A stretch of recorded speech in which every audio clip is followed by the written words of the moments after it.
Samuel Stevens' heart races as Karina, the stunningly beautiful Trill female, latches onto him with an iron grip. Her touch, initially mesmerizing, now threatens his very survival on the icy expanse of Glacius Prime. "Let go!" Samuel shouts, his voice muffled by his suit's helmet. He struggles against Karina's grasp, panic rising as his suit's life support systems begin to malfunction. The frigid air of Glacius Prime seeps through compromised seals, chilling him to the bone. Around them, the desolate ice field stretches endlessly, broken only by jagged formations jutting from the frozen surface. Samuel had come to this remote planet as a xenobiologist, eager to study the supposedly primitive Trill species. Now, as Karina's grip tightens and her skin begins to emit a strange bioluminescent glow, he realizes how grievously he had underestimated them. The glow intensifies, pulsing in sync with the alarming beeps from Samuel's suit. Warning messages flash across his helmet's display, indicating critical failures in multiple systems. As he fights to break free, movement catches his eye. More Trill emerge from beneath the ice, their forms sleek and otherworldly as they glide across the frozen landscape. At the research base, Dr. Elena Kovacs frowns at the sudden spike in Samuel's vital signs. "Something's wrong," she mutters, initiating emergency protocols. "Dispatch Rescue Team Alpha to Samuel's location immediately." As the rescue team's transport roars to life, the ice beneath Samuel and Karina begins to crack and shift. The sound reverberates through the air, a low groan that seems to come from the planet itself. Samuel's eyes widen in horror as he realizes Karina's touch has somehow interfaced with his suit systems. Classified information about Earth's defenses and colonization plans scroll across his helmet's display, broadcasting to the surrounding Trill. The primitive aliens he had come to study now demonstrate advanced technological capabilities. They manipulate the ice with ease, creating barriers that slow the approaching rescue team. Samuel's mind reels, struggling to process the implications of this revelation. As his oxygen levels plummet, Samuel's vision begins to blur. Through the haze, he sees a massive structure emerging from beneath the planet's icy surface. Its sleek lines and pulsing lights speak of technology far beyond anything humanity has achieved. With his last moments of consciousness, Samuel locks eyes with Karina. Her eyes shift color, swirling with an intelligence that seems both ancient and alien. Her skin ripples, changing texture in a way that defies his understanding of biology. As darkness closes in, Samuel realizes the true complexity of the Trill species and the grave danger humanity now faces. At Earth's Galactic Defense Headquarters, alarms blare to life. Officers scramble to respond as reports flood in of an unprecedented data breach originating from Glacius Prime.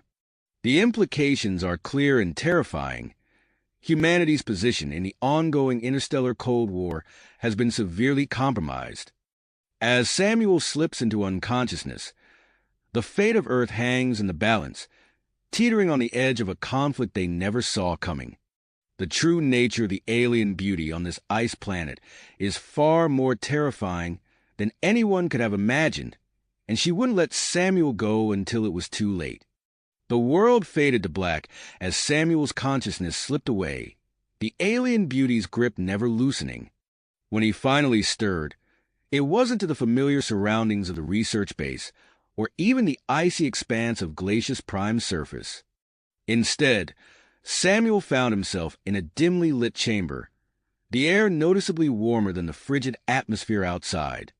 As his eyes adjusted to the low light, Samuel realized he was restrained on a cold, metallic table. His damaged suit had been removed, leaving him vulnerable to the alien environment. Panic surged through him as he tested his bonds, finding them unyielding. A familiar bioluminescent glow caught his attention. Karina stood nearby, her skin pulsating with an otherworldly light. The Trill female's presence both unnerved and fascinated Samuel. As he watched, other Trill moved about the chamber, their fluid movements captivating as they operated advanced holographic interfaces that seemed to float in midair. On the surface, Dr. Elena Kovacs paced anxiously in the command center of the research base. "We've lost all contact with Samuel," she announced to the rescue team. "Initiate emergency protocol Delta 9. We need to get through that ice." The team sprang into action, prepping a specialized ice-boring vehicle. As they worked, none of them realized that their every move was being monitored by the Trill's sophisticated sensor systems deep below. In the underground chamber, Samuel's heart raced as Karina approached. He braced himself, expecting the same threatening touch that had compromised his suit. Instead, her fingers brushed against his arm with unexpected warmth. The contact sent a shiver through him, but not from fear. Curiosity and an inexplicable attraction began to replace his initial terror. Karina's eyes met his, swirling with colors he couldn't name. She began a series of gestures, her movements graceful and deliberate. Samuel watched, perplexed, as she pointed to herself, then to him, and finally made a sweeping motion that encompassed the entire chamber. "You're trying to communicate," Samuel whispered, his scientific mind kicking into gear despite the surreal situation. He nodded slowly, encouraging her to continue. As Karina's impromptu sign language became more complex, Samuel began to grasp fragments of meaning. The Trill's actions, while seemingly hostile at first, were driven by something far more profound than simple aggression. There was an urgency in Karina's movements, a desperation that spoke of impending doom. Meanwhile, in the orbit of Glacius Prime, a sleek military vessel dropped out of hyperspace. Commander Marcus Steele stood on the bridge, his face hardened in unwavering dedication. "Prepare for atmospheric entry," he ordered. "We have a scientist to extract and a data breach to contain." Back in the underground facility, Karina's attempts at communication took an unexpected turn. She gently grasped Samuel's hand, guiding it towards a pulsating panel on the nearby wall. Samuel hesitated for a moment, then allowed her to press his palm against the cool surface. The world exploded into sensation. Samuel gasped as his mind was flooded with information, colors, and feelings he had never experienced before. It was as if he could suddenly perceive an entirely new spectrum of reality. Through this intimate mental link, he began to understand the Trill in ways his scientific observations never could have revealed. Images flashed through his mind. A planet once teeming with life, now slowly freezing from the core outward. He felt the Trill's collective fear and desperation as their world died around them. And then, a glimmer of hope, information extracted from his suit about Earth's planetary core technologies. As the neural interface deepened their connection, Samuel became acutely aware of Karina's presence. Her thoughts and emotions intertwined with his own, creating a bond that transcended physical attraction. He sensed her conflict, the duty to her people warring with a growing fascination with him. The moment was shattered by a distant rumbling. Dr. Kovacs' ice-boring vehicle had finally broken through the upper layers of ice. Alarms blared throughout the underground complex, startling Samuel out of his mental link with Karina. Trill rushed about the chamber, their movements now urgent and purposeful.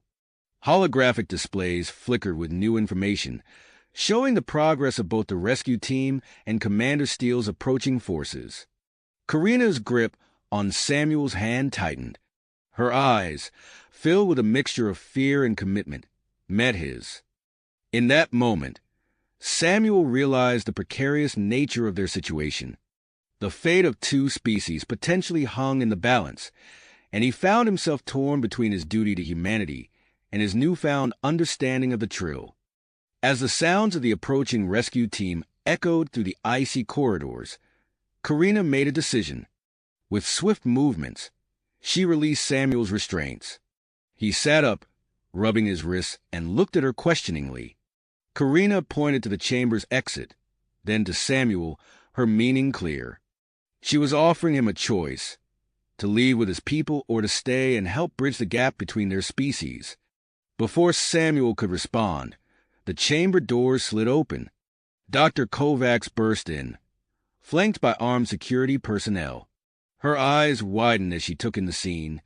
The advanced technology, the eerily beautiful Trill, and Samuel unrestrained and apparently unharmed. "Samuel," she called out, her voice a mixture of relief and confusion. "Are you all right? We need to get you out of here now." Samuel glanced at Karina, then back to Dr. Kovacs.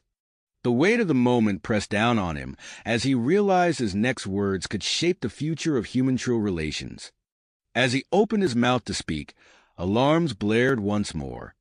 Commander Steele's forces had begun their descent to the planet's surface, unaware of the delicate situation unfolding below. Time seemed to stand still as Samuel stood at the crossroads of two worlds, the fate of both potentially resting on his next move. Samuel's mind raced as he stood between Dr. Kovacs and Karina, the weight of two worlds pressing down on him. Before he could form a response, a sudden warmth spread through his body, starting from where Karina's hand still touched his arm. He gasped, looking down to see a faint, pulsating glow emanating from his skin. "What's happening to me?" he whispered, his eyes wide with a mixture of fear and fascination. Karina's expression mirrored his own surprise as she examined her hand, which now glowed with increased intensity. The other Trill in the chamber gathered around, their movements swift and purposeful, as they began scanning both Samuel and Karina with handheld devices. Dr. Kovacs took a step forward, her weapon raised. "Step away from him now," she demanded, her voice echoing through the icy chamber. But Samuel held up a hand, stopping her. "Wait, Elena. Something's happening. I can feel it." As he spoke, small ice-like crystals began forming on his skin, creating a delicate lattice pattern that sparkled in the chamber's low light.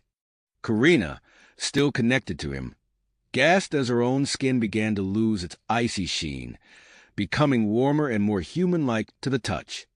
The lead Trill scientist, a tall, imposing figure with swirling patterns on his skin, approached them. "Fascinating," he murmured, his eyes darting between Samuel and Karina. "I am Dr. Zax. It appears your neural link has triggered an unprecedented physiological response in both of you."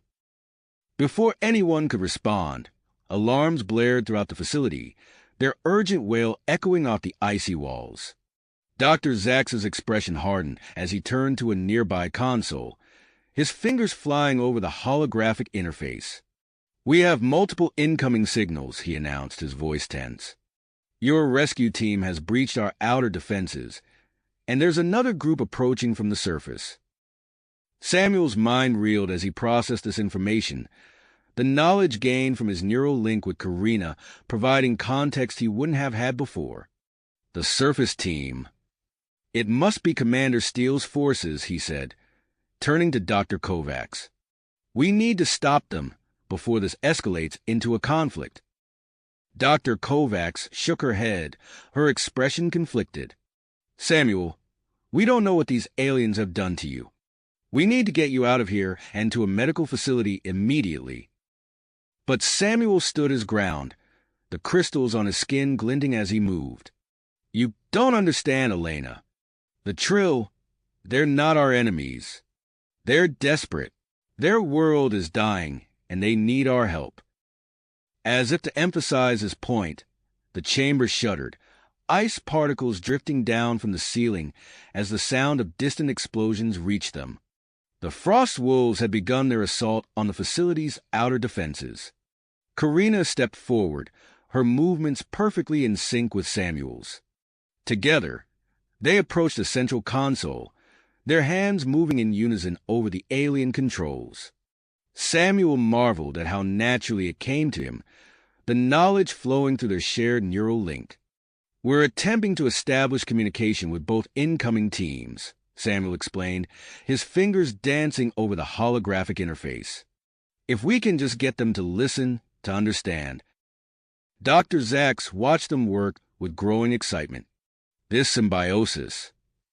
It could be the key to saving our species," he murmured, turning to address the other Trill scientists. Prepare the data on our reproductive cycle.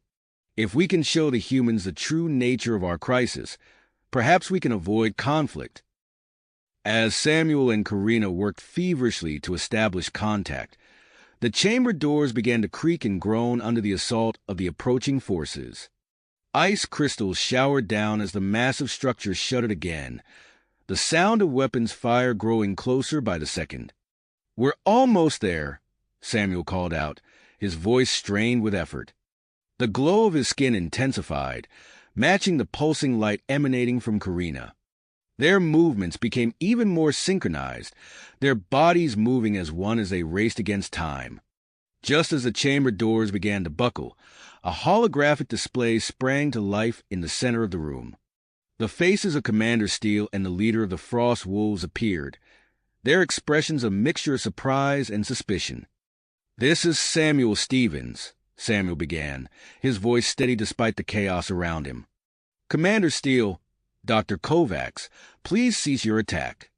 The situation here is not what it seems."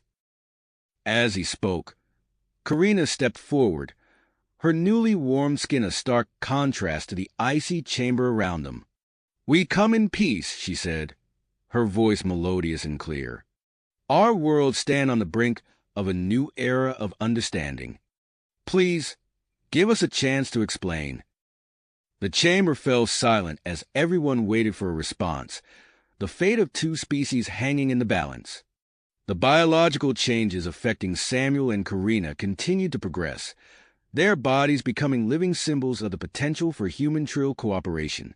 In that moment of tense silence, with the chamber doors straining against the combined might of Earth's forces, Samuel realized that the next few minutes would determine not just his fate, but the future of interspecies relations in this corner of the galaxy. He squeezed Karina's hand, drawing strength from their connection as they prepared to bridge the gap between their worlds. Worlds hanging in the balance. He squeezed Karina's hand, drawing strength from their connection as they prepared to bridge the gap between their species. Suddenly, a deafening crash echoed through the chamber as the doors on both sides burst open simultaneously. Dr. Elena Kovacs and her rescue team poured in from one entrance, while Commander Marcus Steele and his Frost Wolves breached the other. The abrupt intrusion shattered the delicate communication process between Samuel and Karina, sending a violent surge of energy coursing through their linked bodies. Samuel gasped, his eyes widening as the energy pulsed through him. The ice-like crystals on his skin began to spread rapidly, covering his entire body in a shimmering lattice. Beside him, Karina's form became fluid, her icy exterior melting away to reveal a more human-like appearance underneath. The transformation was as beautiful as it was alarming, momentarily freezing everyone in their tracks. Dr. Zax, the lead Trill scientist, reacted swiftly. His long fingers danced across a hidden panel, activating a concealed defense mechanism. A shimmering energy field sprang to life, enveloping Samuel and Karina in a protective bubble that separated them from the rest of the group. Commander Steele, his weapon raised and ready to neutralize the perceived Trill threat, found himself facing an unprecedented situation. The visible changes in both Samuel and Karina gave him pause. After a moment of tense consideration, he barked an order to his team. "Frost Wolves, stand down. Maintain defensive positions, but do not engage." Dr. Kovacs, her scientific curiosity overriding her initial shock, approached the energy field cautiously. She pulled out a handheld scanner, her brow furrowing as she studied the readings. "This is incredible," she murmured. "Their genetic material is exchanging at an unprecedented rate. It's like they're evolving together, right before our eyes." Inside the energy field, Samuel and Karina's transformation continued unabated. Their bodies moved in perfect synchronization, their heartbeats aligning to a single, powerful rhythm. Samuel felt Karina's thoughts flow into his mind, a stream of emotions and memories that merged seamlessly with his own consciousness. "Elena!" Samuel called out, his voice resonating with an otherworldly timbre. "Commander Steele, please listen. What's happening here is bigger than any of us. The Trill aren't our enemies. They're fighting for survival." Before either could respond, a blinding flash of light erupted from within the energy field. Everyone shielded their eyes, the brilliance overwhelming even the Frost Wolves' advanced optical systems. As the light faded, a collective gasp rose from both humans and Trill alike. Where Samuel and Karina had stood, there was now a single, awe-inspiring entity. Their forms had partially merged, intertwining in a complex, crystalline structure that pulsated with energy. This new hybrid being radiated an intense heat, causing the surrounding ice to melt rapidly. Dr. Zax rushed to a nearby console, his fingers flying over the controls. "The planet's core temperature is rising," he announced, his voice a mixture of excitement and concern. "If this continues, it could solve our crisis. But the process is highly unstable." The chamber shuddered, ice cracking and falling from the ceiling as the temperature continued to rise. Commander Steele, recognizing the gravity of the situation, activated his comm link. "This is Commander Steele to Galactic Defense Headquarters. We have a Code Omega situation on Glacius Prime, requesting immediate scientific and diplomatic support." Dr. Kovacs, her face glistening with sweat from the rising heat, began organizing an evacuation. "We need to get everyone out of here," she shouted over the groaning of stressed ice. "The structural integrity of this facility won't hold much longer." The Frost Wolves, adapting quickly to their new role, began assisting the Trill in the evacuation efforts. Commander Steele coordinated with Dr. Zax, ensuring a smooth exit for both species. At the center of the chaos, the merged form of Samuel and Karina remained suspended within the energy field. Their hybrid state continued to evolve, new crystalline structures forming and dissolving in a mesmerizing display. They seemed oblivious to the frantic activity around them, lost in a world of shared consciousness and transformation. As the last groups were ushered towards the exits, a new crisis emerged. The rapid melting of the ice had created a network of underground rivers, threatening to flood the facility. Alarms blared, warning of imminent structural collapse. "We're running out of time," Dr. Kovacs yelled, her voice barely audible over the rushing water and cracking ice. "We need to find a way to stabilize the transformation process, or the entire planet could be at risk." Commander Steele, his face set in steadfast perseverance, turned to Dr. Zax. "Is there any way to contain or control this reaction?" The Trill scientist shook his head, his eyes fixed on the readings from his console.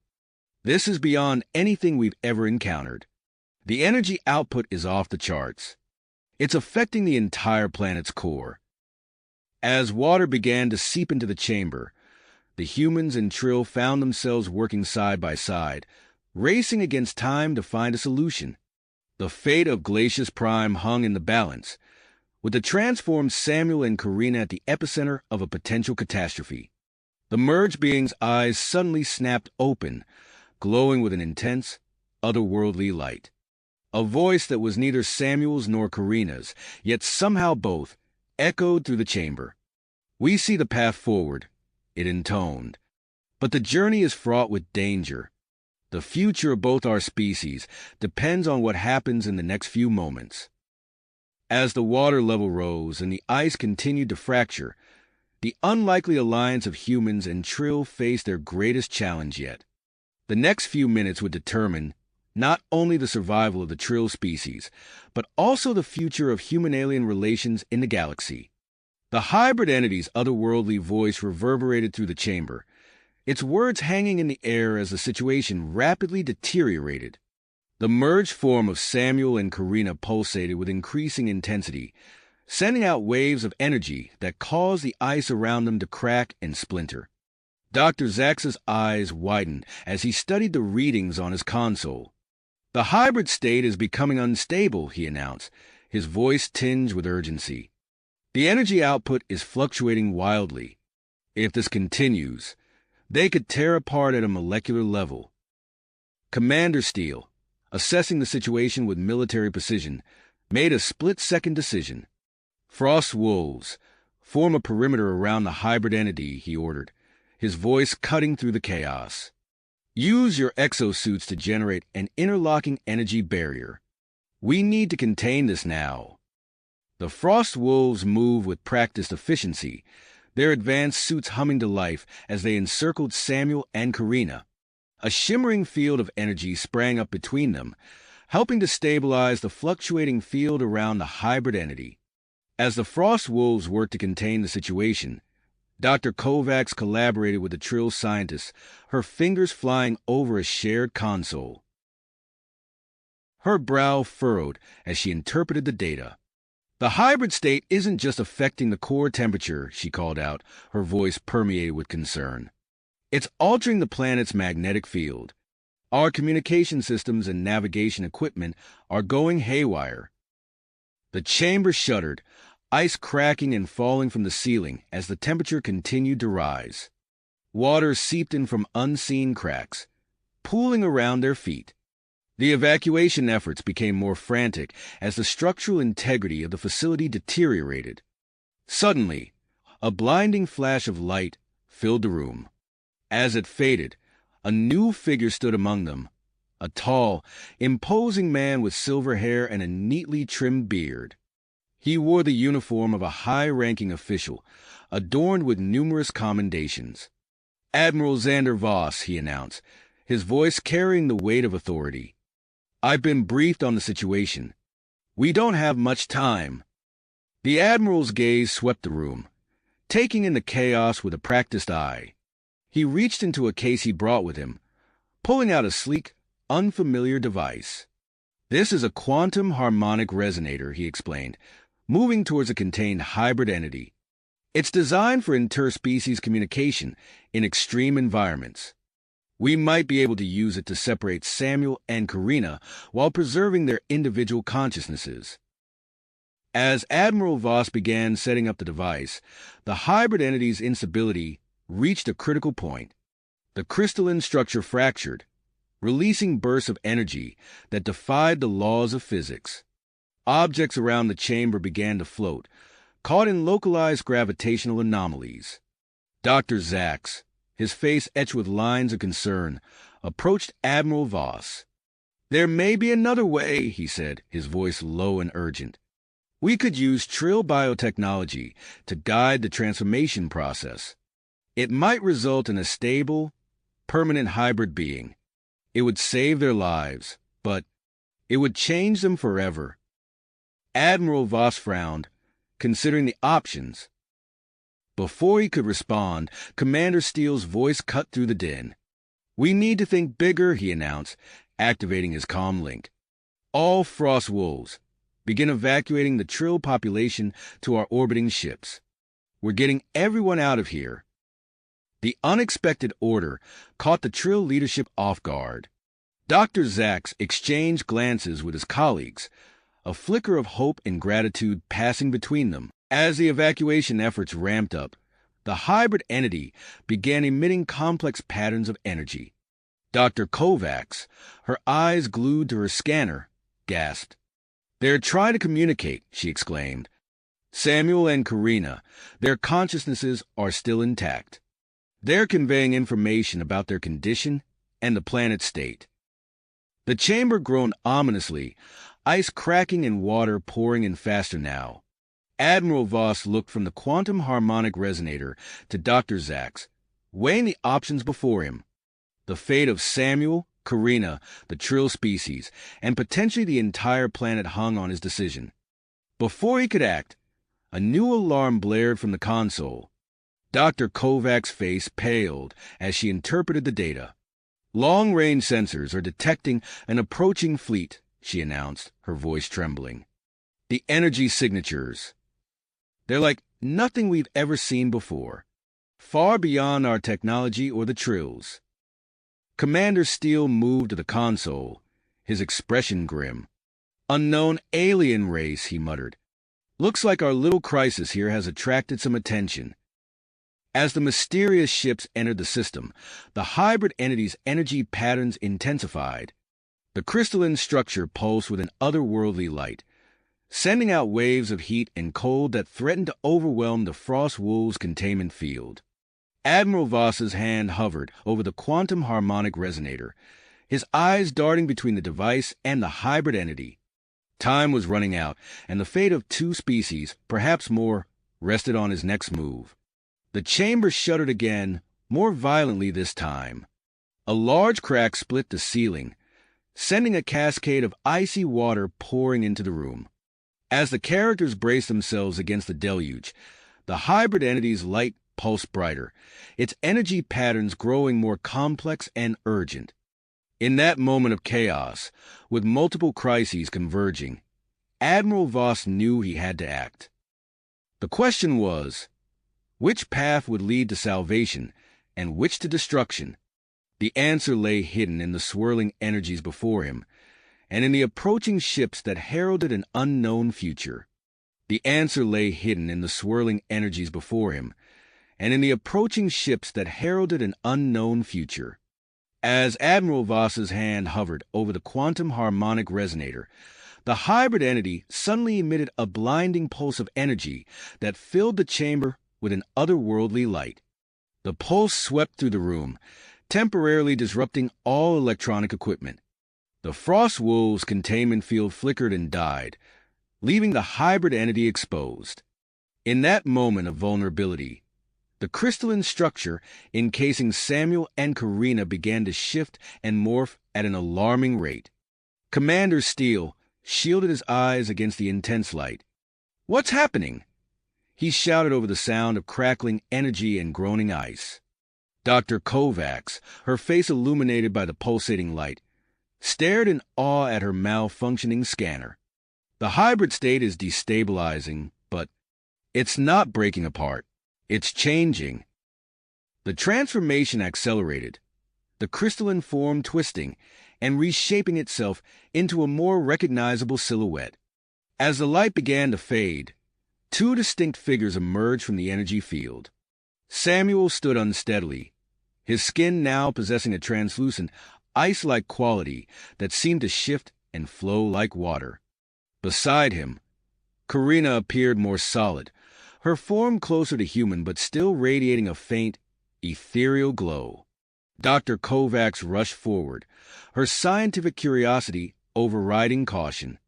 She ran her newly reactivated scanner over the pair, her eyes widening at the results. "Incredible," she breathed. "They retain aspects of each other's biology. It's a true human-trill hybrid state in both individuals." Samuel and Karina locked eyes, an intense connection passing between them. Without speaking, they seemed to communicate volumes, their expressions shifting in silent conversation. Dr. Zaks approached cautiously, his antennae twitching with excitement. "This is unprecedented," he said, his voice barely above a whisper. "The implications for trill reproduction, for our very survival." Commander Steele, ever vigilant, barked orders to his team. "Frost Wolves, establish a protective perimeter around Samuel and Karina. We don't know the full extent of their transformation or its effects." As the Frost Wolves moved into position, Admiral Voss turned his attention to the looming threat above. He activated the long-range communication array, its system sputtering back to life after the energy pulse. "This is Admiral Xander Voss of the Galactic Defense Force. Unknown vessels, identify yourselves and state your intentions." For a tense moment, silence filled the chamber. Then, to everyone's surprise, a response came through, not in any modern language, but in an ancient Trill dialect that left most of the room baffled. Dr. Zax's eyes widened in recognition. He listened intently, then turned to the group with a mix of awe and trepidation on his face. "They call themselves the progenitors," he translated. "They claim to be the original creators of both humans and Trill." A collective gasp rippled through the chamber. Admiral Voss's brow furrowed as he processed this information. "What do they want?" he demanded. Before Dr. Zaks could respond, Samuel spoke, his voice carrying an otherworldly resonance. "They're interested in us," he said, gesturing to himself and Karina. "In what we become." Karina nodded, her eyes glowing faintly. "We can sense their curiosity and their approval. They see our hybrid state as the culmination of a long-forgotten experiment." As this revelation sent shockwaves through the assembled humans in Trill, the planet itself seemed to respond to the hybrid's presence. The temperature continued to rise, and the ice sheets began to melt at an alarming rate. Through the cracks and fissures, strange structures and unfamiliar technology emerged from beneath the surface. Samuel and Karina, driven by an instinct they couldn't fully explain, approached one of the exposed structures. As their hands touched the ancient surface, dormant systems hummed to life. A network of machines, hidden for millennia, began to power up across the planet. Dr. Kovacs, monitoring the planetary readings, gasped. "The core temperature is stabilizing," she announced. "These machines, they're regulating the planet's climate."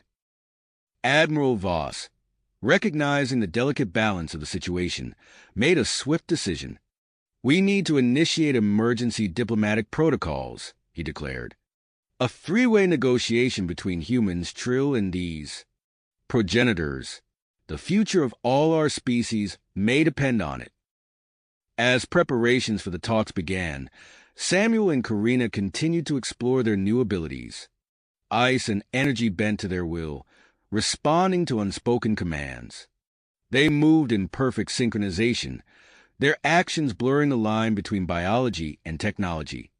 Commander Steele watched the display with a mix of awe and concern. "We need to be careful," he muttered to Admiral Voss. "We don't know the full extent of their powers or how they might be used." The Admiral nodded grimly. "Agreed. But they may also be our best chance at navigating the situation peacefully." Suddenly, alarms blared throughout the facility. Dr. Zaks, monitoring the long-range sensors, called out, "Multiple small craft deploying from the progenitor fleet. They're entering the atmosphere." Commander Steele immediately sprang into action. "All available Frost Wolves, establish a defensive position around the main Trill settlement. We don't know if these progenitors are here as allies or threats." As tensions mounted and the various factions prepared for the upcoming negotiations, Samuel and Karina found themselves at the center of a potential interstellar conflict. Their unique hybrid state represented not just a bridge between human and Trill, but a link to the long-lost progenitors and the true origins of both species. Samuel turned to Karina, their thoughts intertwining. "Whatever happens next," he said softly, "we face it together." Karina nodded, her hand finding his. As one, they looked to the sky, where the progenitor ships drew ever closer to the surface of Glacius Prime. Karina's hand tightened around Samuel's as they watched the progenitor ships descend through Glacius Prime's atmosphere. The vessels moved with an otherworldly grace, their sleek forms gliding effortlessly through the air. As the ships approached, Samuel and Karina's bodies began to emit a soft, pulsating glow. The light intensified where their hands touched, creating a mesmerizing display of intertwining energies. Admiral Voss stepped forward, his eyes fixed on the approaching vessels. "Prepare for contact," he ordered, his voice steady despite the tension in the air. The progenitor ships touched down with barely a sound, their smooth surfaces gleaming in the planet's dim light. A hatch opened on the nearest vessel, and a tall, ethereal figure emerged. "That must be their emissary," Dr. Zaks whispered, his antennae twitching with excitement. The progenitor approached, its movements fluid and purposeful. It stopped before the assembled group and spoke in the same ancient Trill dialect they had heard earlier. Dr. Zaks listened intently, then translated. "This is Zorthal, emissary of the progenitors. They request a private audience with Samuel and Karina before the formal negotiations begin." Admiral Voss frowned, considering the request. After a moment, he nodded. "Agreed, but under strict security protocols." He turned to Commander Steele. Assemble a team to escort them. As the Frost Wolves moved into position around Samuel and Karina, the hybrid pair exchanged a look of apprehension and curiosity. Their bodies continued to glow, the light pulsing in sync with their shared heartbeat. The group made their way through the Trill facility, the melting ice creating treacherous puddles beneath their feet. They entered a chamber that had been hastily prepared for the meeting, its walls lined with a mix of human and Trill monitoring equipment. Zorthal glided into the room, its form seeming to shimmer and shift in the artificial light. It focused its attention on Samuel and Karina, studying them with an intensity that made the humans and Trill presence shift uncomfortably. The progenitor began to speak, its words flowing like water. Dr. Zax translated, his voice filled with awe. Zorthal says that your hybridization has activated dormant genetic sequences in both human and Trill DNA. These sequences were planted by the progenitors millennia ago, designed to unlock advanced abilities when our species eventually intermingled. Samuel and Karina listened, their eyes wide with shock. The glow emanating from their bodies intensified as Zorthal continued. The hybrid state you've achieved represents the successful culmination of an ancient genetic experiment. Dr. Zax translated. It has granted you the ability to manipulate fundamental forces of nature on a limited scale. Karina gasped, her free hand instinctively moving to cover her mouth. Samuel's brow furrowed as he processed the information. Zorthal says this power could be used to stabilize Glacius Prime's core and restore the planet's ecological balance. Dr. Zax continued. However, they warn that it comes with significant risks. If misused, it could potentially destabilize the fabric of reality itself. As if in response to this revelation, the chamber shuddered. A crack appeared in the icy floor, spreading rapidly towards the group. Without thinking, Samuel reached out his hand, and the crack stopped its progression. The ice seemed to flow back together, sealing seamlessly.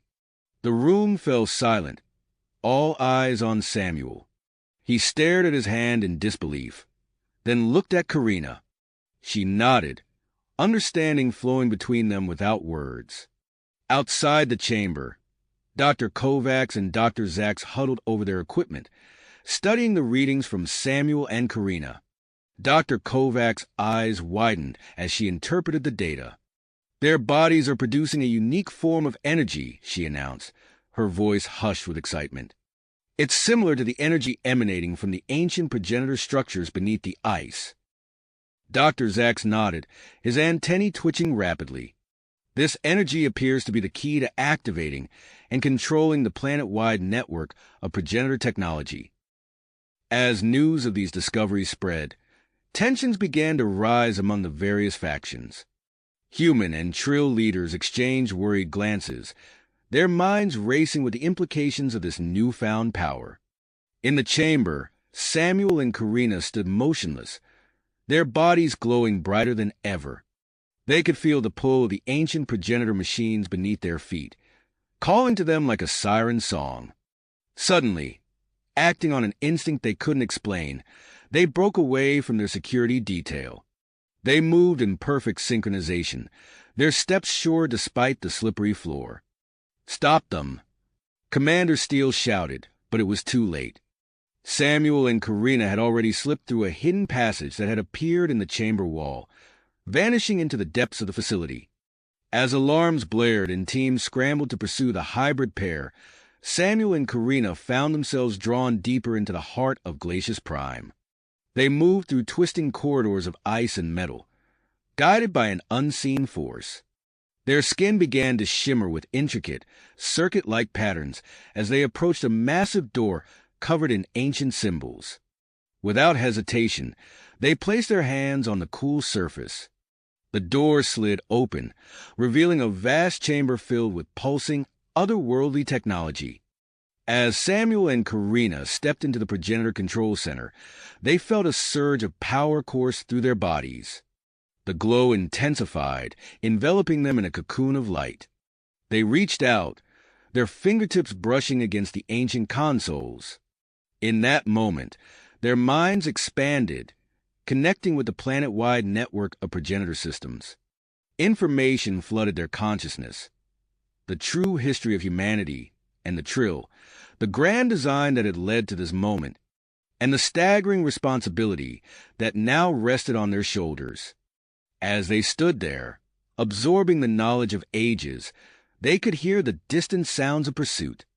The fate of Glacius Prime, and perhaps the galaxy itself, hung in the balance. Samuel and Karina knew that the choices they made in the coming moments would shape the course of history for generations to come. Come, as the weight of their newfound knowledge settled upon them, Samuel and Karina felt their bodies changing, adapting to the ancient progenitor technology that surrounded them. The circuit-like patterns on their skin grew more intricate, pulsating with an otherworldly energy. Their mental link intensified, allowing them to process the vast amounts of information flooding their minds with increasing ease. They moved through the control center with purpose, their steps perfectly synchronized. Meanwhile, Admiral Voss led a joint human-trill team through the treacherous terrain of Glacius Prime. Ice cracked beneath their feet, and newly formed crevasses threatened to swallow them whole. "Watch your step," Voss called out as a section of ice collapsed mere inches from where he stood. "We need to reach them before they fully activate the network." Commander Steele's voice crackled over the comm system. "Admiral, the progenitor fleet is requesting permission to land. Their emissary, Zorthal, wants to join the pursuit." Voss hesitated for a moment before responding. "Granted, we need their expertise to deal with this technology." In the control center, Samuel and Karina's exploration led them to a device unlike any they had encountered so far. Its sleek design pulsed with an inner light, responding to their presence. "This is it," Samuel whispered, his voice resonating with newfound knowledge. "The key to our evolution." Karina nodded, understanding flowing between them without words. "It's designed to accelerate the process, to guide us towards our ultimate form." Their hands moved in unison, activating the device. Energy surged through their bodies, more intense than anything they had experienced before. The boundaries between them began to blur, their physical forms merging once again, but this time with purpose and control.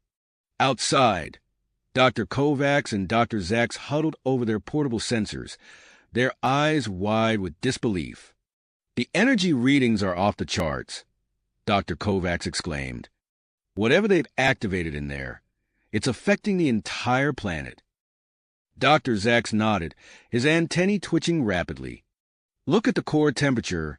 It's stabilizing." As the transformation within the control center reached its peak, the ice sheets covering Glacius Prime began to recede in a controlled manner. Ancient progenitor structures emerged from beneath the surface, their systems humming to life after millennia of dormancy. The door to the control center slid open, revealing a being of breathtaking beauty and power. No longer Samuel and Karina, but a perfect fusion of both, Samarina. Its form radiated energy, a harmonious blend of human and trill characteristics. Admiral Voss and his team arrived just in time to witness Samarina's emergence. Commander Steele, his face a mask of shock and awe, immediately barked out an order to his frost wolves. "Secure the hybrid." But before they could act, Samarina raised a hand, creating a shimmering protective field. Weapons raised by the frost wolves proved useless against the barrier. Zorthal, the progenitor emissary, approached cautiously. Its otherworldly form seemed to ripple with a mix of emotions: wonder, concern, and a hint of fear. Samarina spoke, its voice a mesmerizing blend of Samuel and Karina's. "The experiment is complete. We are the bridge between human and trill, the key to unlocking our shared potential." As it spoke, images flooded the minds of all present. Visions of a future where humans and trill coexisted in harmony, their combined strengths overcoming challenges that once seemed insurmountable. Admiral Voss stepped forward, his voice steady despite the turmoil of emotions within him. "What exactly are you proposing?" Samarina's eyes, swirling with otherworldly energy, fixed upon the Admiral, a new era of cooperation and growth. The hybridization process can be refined, controlled. It offers a path to overcome the limitations that have held both our species back. Before Voss could respond, alarms blared from the portable communication devices carried by the team. Dr. Kovacs' voice cut through the chaos. "Admiral, we're detecting multiple ships entering the system, both human and Trill vessels, heavily armed." Samarina's expression hardened. "They fear what they do not understand, but I can show them the truth." With a gesture, Samarina activated the planet-wide progenitor network. The ground beneath their feet trembled as long-dormant terraforming protocols sprang to life. In the distance, barren ice fields transformed into lush, habitable zones suitable for both humans and Trill. The assembled group watched in amazement as Glacius Prime underwent a rapid metamorphosis. Forests sprouted from once frozen ground, rivers cut through newly formed valleys, and the air itself seemed to shift, becoming more breathable with each passing moment. Admiral Voss stared at the unfolding miracle, his mind racing. The power displayed by Samarina was beyond anything he had ever witnessed. It held the potential for unimaginable progress, or devastating conflict if mishandled. Commander Steele's voice cut through Voss's thoughts. "Sir, what are your orders?" The Admiral took a deep breath, knowing that his next decision would shape the future of not just Glacius Prime, but potentially the entire galaxy. He turned to face Samarina, his expression a mix of awe and dedication. "We need to talk," Voss said firmly, "about the future you envision and how we can ensure it doesn't lead to war." Samarina nodded, a small smile playing at the corners of its mouth. "A wise choice, Admiral. Let us begin." As they prepared to discuss the fate of their species, the transformed landscape of Glacius Prime stretched out before them, a testament to the power of unity, and a glimpse of the challenges and opportunities that lay ahead. As the transformed landscape of Glacius Prime stretched out before them, Samarina's eyes flashed with newfound purpose. The hybrid entity raised its hands, sending out a pulse of energy that rippled across the planet's surface. "What are you doing?" Admiral Voss asked, his voice a mix of awe and concern. "Scanning," Samarina replied, its melodious voice echoing with the combined tones of Samuel and Karina. "There's so much more to discover." The assembled group watched in stunned silence as holographic displays materialized around them, showcasing a network of glowing points scattered across the globe. Each point pulsed with an otherworldly energy, drawing gasps from the human and Trill researchers present. Dr. Kovacs stepped forward, her eyes wide with excitement. "Are those progenitor outposts?" Samarina confirmed, nodding. "Long buried beneath the ice, but now revealed." Admiral Voss's mind raced with the implications. The technology hidden within those outposts could revolutionize both human and Trill societies, but it could also spark a dangerous arms race if not handled carefully. Taking a deep breath, Voss made a decision. "We need to approach this systematically," he announced, turning to address the group. "I propose we form a joint human Trill research team to study these outposts under Samarina's guidance." The announcement sent a ripple of murmurs through the crowd. Dr. Zax's antennae twitched with excitement as he exchanged glances with Dr. Kovacs. Commander Steele, however, remained silent, his face an unreadable mask.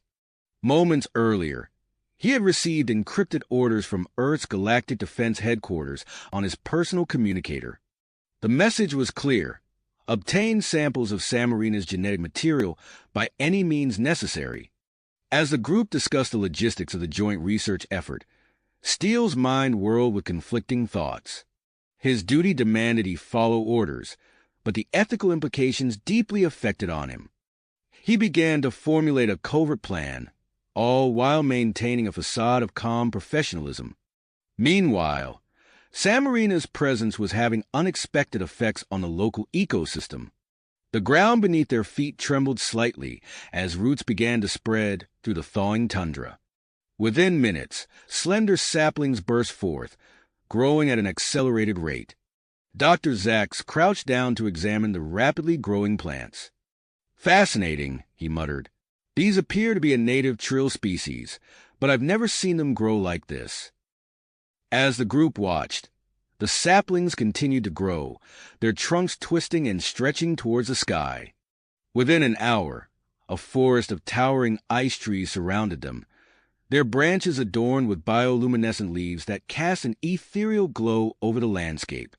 "The trees," Dr. Kovacs gasped, scanning them with her handheld device. "They're infused with traces of progenitor technology. They're purifying the air, stabilizing the atmosphere."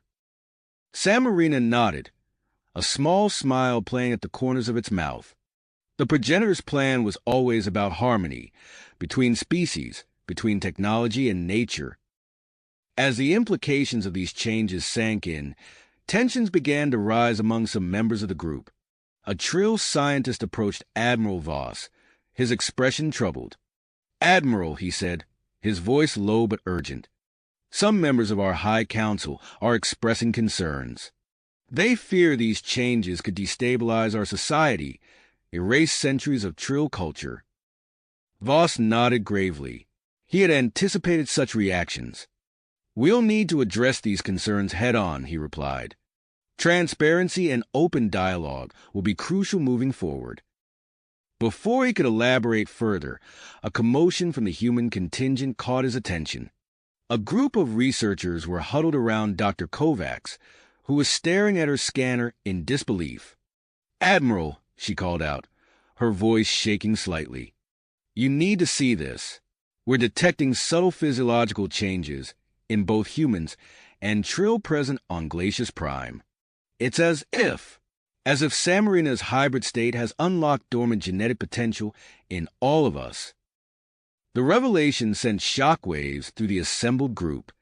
Some reacted with excitement, others with fear. As debates broke out among the scientists, Samarina's gaze turned skyward. In orbit, the progenitor fleet had come to life. Several smaller vessels detached from the main ships, descending toward specific points on the planet's surface. "They're heading for the largest concentrations of uncovered progenitor structures," Samarina announced, its voice carrying an undercurrent of anticipation. As the progenitor ships touched down across Glacius Prime, Samarina's form began to shimmer with increased energy. The hybrid entity turned to address the group, its eyes swirling with otherworldly power. "It's time," Samarina declared. "Time to show you the true potential of what we can become together." With a gesture, Samarina began to manipulate the energy flowing through the planet. At the North Pole, a massive structure began to take shape, a towering spire of crystalline material that reached towards the stars. As the spire neared completion, Samarina extended its consciousness outward, sending a message that resonated across the planet and beyond. To all who can hear this, human, trill, and those watching from afar, I invite you to witness the next step in our shared evolution. Come to the North Pole and see the fulfillment of the progenitor's grand design. The invitation sent ripples of excitement and apprehension through the assembled group. As they prepared to journey to the North Pole, each faction grappled with the implications of what they were about to witness. Admiral Voss surveyed the scene, acutely aware of the delicate balance they were treading. The activation of the spire held the promise of unimaginable advancements, but also the threat of unforeseen consequences that could reshape the balance of power in the galaxy. As the group began their trek towards the North Pole, the bioluminescent forest cast shifting shadows across their path. The air hummed with anticipation, charged with the energy of impending change. Whatever happened next would determine the course of not just Glacius Prime, but potentially the entire galaxy. As the group began their journey towards the North Pole, an air of anticipation and unease settled over them. The bioluminescent forest cast an ethereal glow, illuminating their path through the transformed landscape of Glacius Prime. Upon reaching the base of the towering crystalline spire, they found themselves joining a growing assembly of delegates from various factions. Humans, Trill, and even representatives from other species had heeded Samarina's call, gathering to witness what promised to be a pivotal moment in galactic history. Samarina stood at the center of attention, its hybrid form radiating power and purpose. With a gesture both graceful and authoritative, the entity initiated the activation sequence. The spire thrummed to life, emitting pulses of energy that rippled across the planet's surface in waves of shimmering light. The assembled crowd watched in awe as the transformation of Glacius Prime accelerated. Vast ice sheets melted away, revealing lush valleys and pristine lakes. The air grew warmer and more breathable with each passing moment, the planet rapidly becoming a world hospitable to both humans and Trill. As the terraforming process reached its peak, something unexpected occurred. Samarina's form began to fluctuate, its energy pulsing erratically.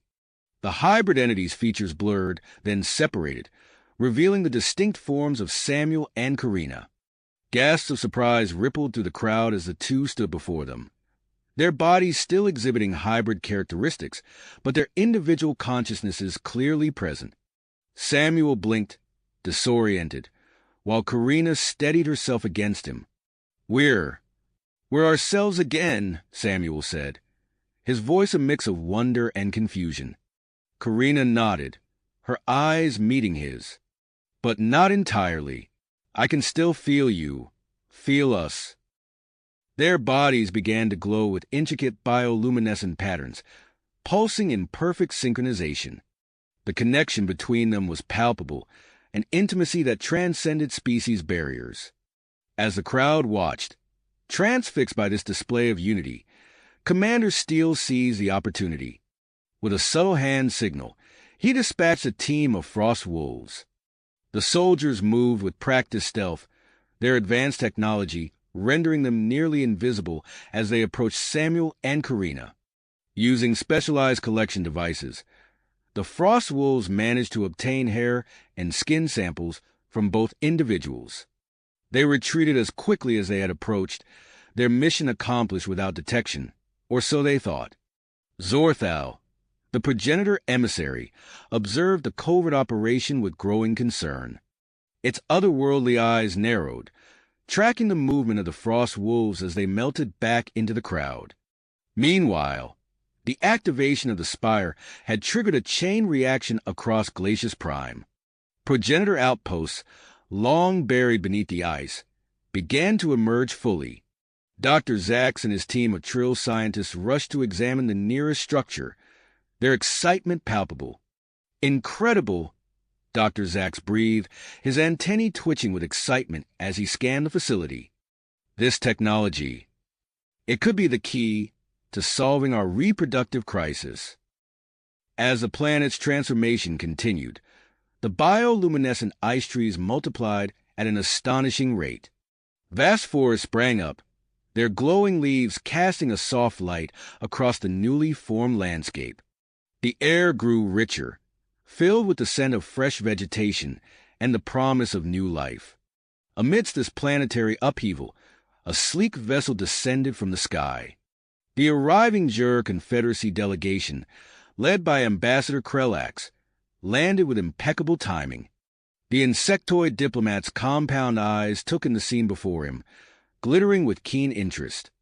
Most impressive, Krellax chittered, approaching Admiral Voss.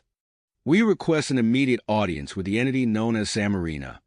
The Jur Confederacy is most interested in establishing mutually beneficial relations.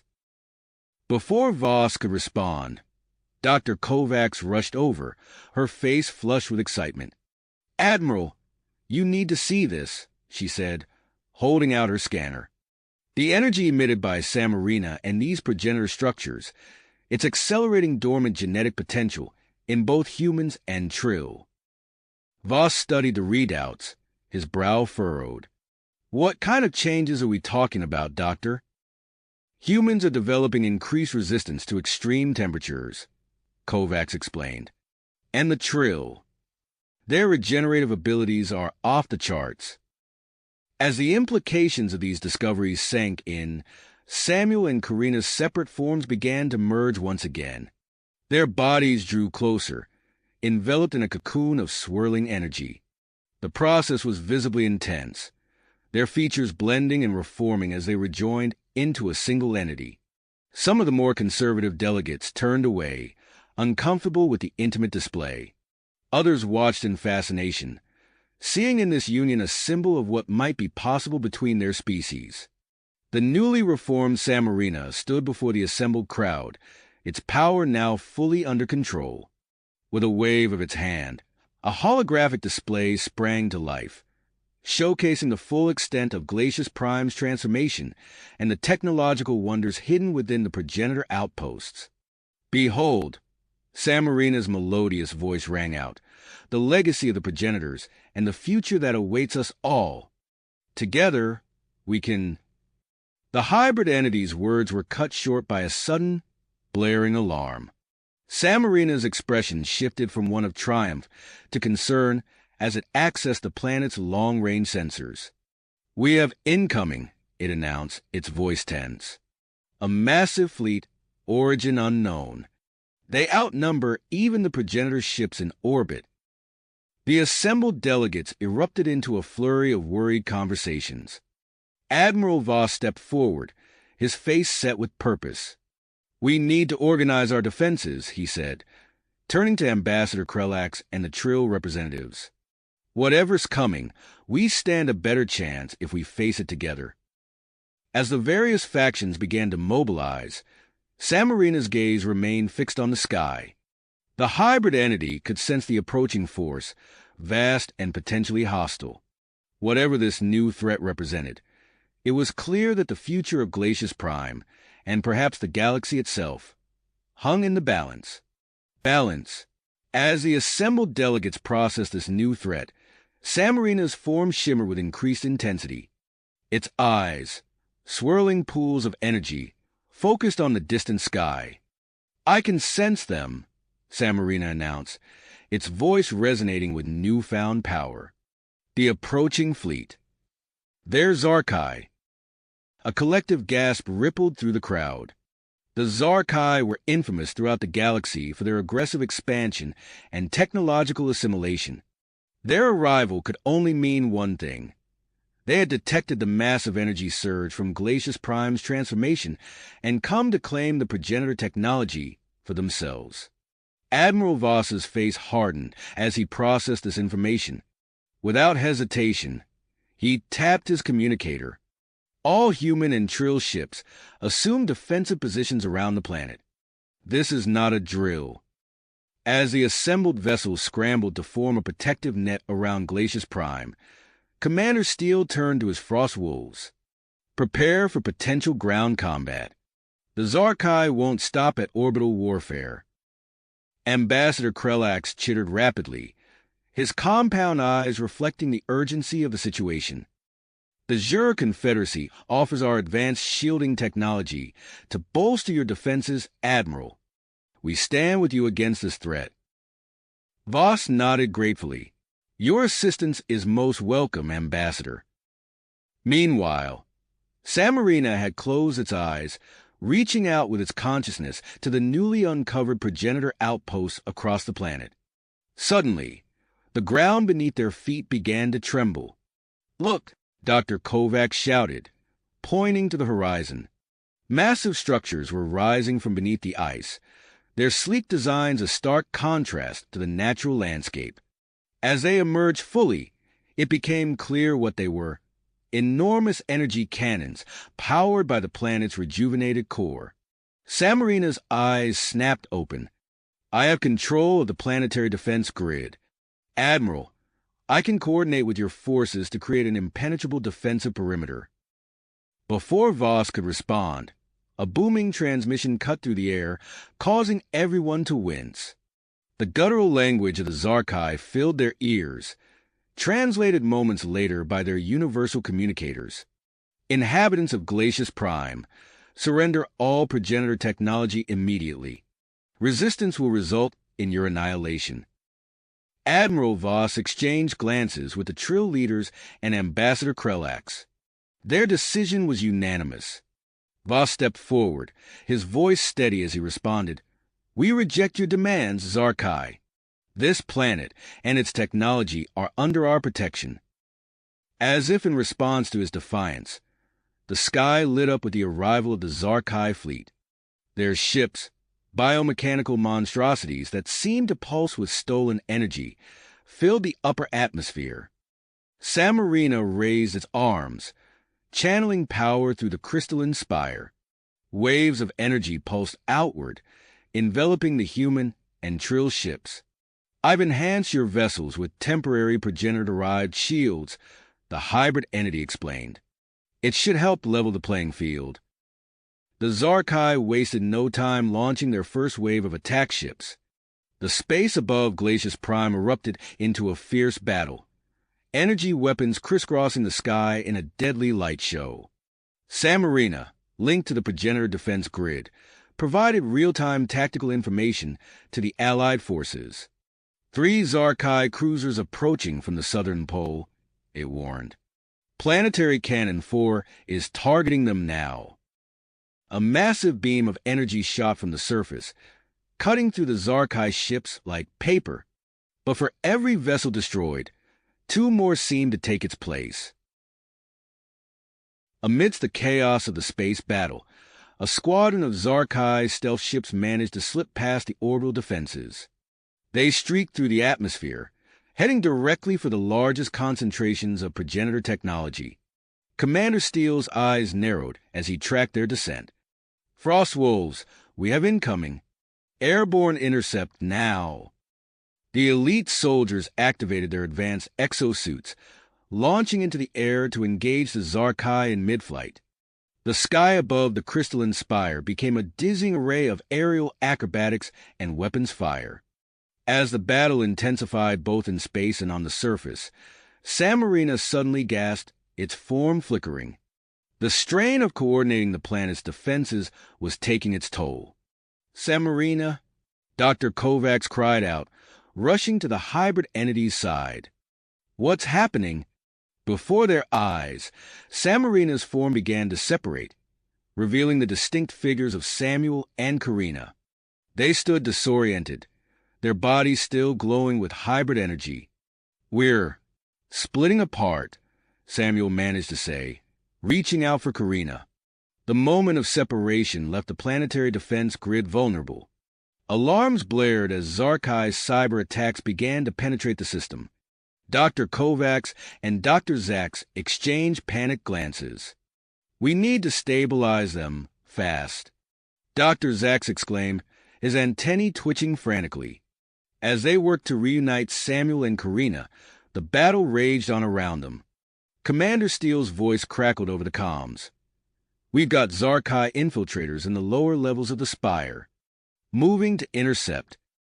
The fate of Glacius Prime, and perhaps the entire galaxy, now hung in the balance as the defenders fought desperately against the relentless Zarkai assault. As the battle raged on, a sudden surge of energy pulsed through the crystalline spire, momentarily disrupting the Zarkai cyber attacks. The planetary defense grid flickered back to life, giving the defenders a much-needed respite. Dr. Kovacs and Dr. Zax worked feverishly to stabilize Samuel and Karina, who stood disoriented, their bodies still glowing with residual hybrid energy. The 2 scientists exchanged worried glances as they monitored the fluctuating readings on their scanners. "We need to reintegrate them quickly," Dr. Zax said, his antennae twitching nervously. "The planetary defenses are tied to their hybrid form." Dr. Kovacs nodded, adjusting the settings on a nearby progenitor console. "Initiating reintegration sequence now." A soft hum filled the air as Samuel and Karina were enveloped in a cocoon of swirling energy. Their forms began to merge once again, the process smoother and quicker than before. Within moments, Samarina stood before them, its power fully restored. The hybrid entity's eyes blazed with restored dedication. "The Zarkai will not prevail," it declared, its voice resonating with newfound strength. With a wave of its hand, Samarina reactivated the planetary defense grid. The massive energy cannons roared to life, their beams cutting through the Zarkai ships with devastating precision. In the aftermath of the Zarkai attack, Glacius Prime entered a period of rapid development and change. The various factions, recognizing the need for unity in the face of external threats, formed a joint governance council.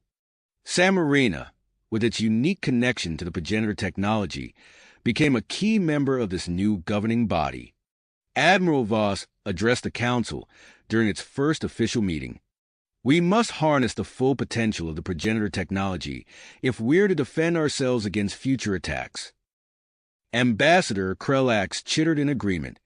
The Jur Confederacy supports this initiative. We propose establishing research outposts across the planet to study different aspects of the artifacts and structures. The Council quickly approved the proposal, and within weeks, a series of research facilities began to take shape across Glacius Prime's transformed landscape. One outpost, located near the planet's equator, became the focal point of a groundbreaking discovery. Dr. Kovacs and Dr. Zax, now working together to understand the physiological changes in humans and Trill, uncovered a hidden progenitor laboratory deep beneath the ice. As they approached the entrance, the ice surrounding it began to glow with an eerie blue light. Fascinating, Dr. Zax murmured, his antennae twitching with excitement. The ice seems to be reacting to our presence. Dr. Kovacs ran her scanner over the glowing surface. These readings are off the charts. Whatever's inside, it's incredibly powerful. As they entered the facility, they found themselves surrounded by advanced bioengineering equipment. Holographic displays flickered to life, showcasing complex genetic sequences and evolutionary models. This equipment, Dr. Kovacs breathed, her eyes wide with awe. It appears to be designed for accelerating evolutionary processes. Dr. Zax nodded, his fingers flying over a nearby console. The implications are staggering. We need to inform Samarina immediately. Upon hearing of the discovery, Samarina decided to investigate the laboratory personally. As the hybrid entity entered the facility, its presence triggered a dormant progenitor AI system. A shimmering hologram materialized before them, taking the form of a being that seemed to be a perfect blend of human and Trill features. "Greetings, Samarina," the AI said, its voice echoing through the chamber. "I am the evolutionary architect, created to guide the final stages of the human-Trill hybridization process." Samarina's eyes narrowed. "Final stages? What do you mean?" The evolutionary architect's hologram shifted, displaying a complex genetic model. "Your current form is merely an intermediate step in a grand plan to create a new species capable of unlocking the full potential of progenitor technology." The AI explained that it could initiate the next phase of the hybridization process, which would involve exposing Samarina to a specialized energy field generated by the laboratory's equipment. This process would further merge Samuel and Karina's genetic makeup, potentially granting them even greater abilities. As news of this discovery spread, tension began to mount among the various factions on Glacius Prime.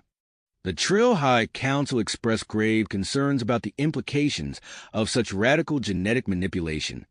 "This could lead to the extinction of our species as we know it," one council member argued during an emergency session.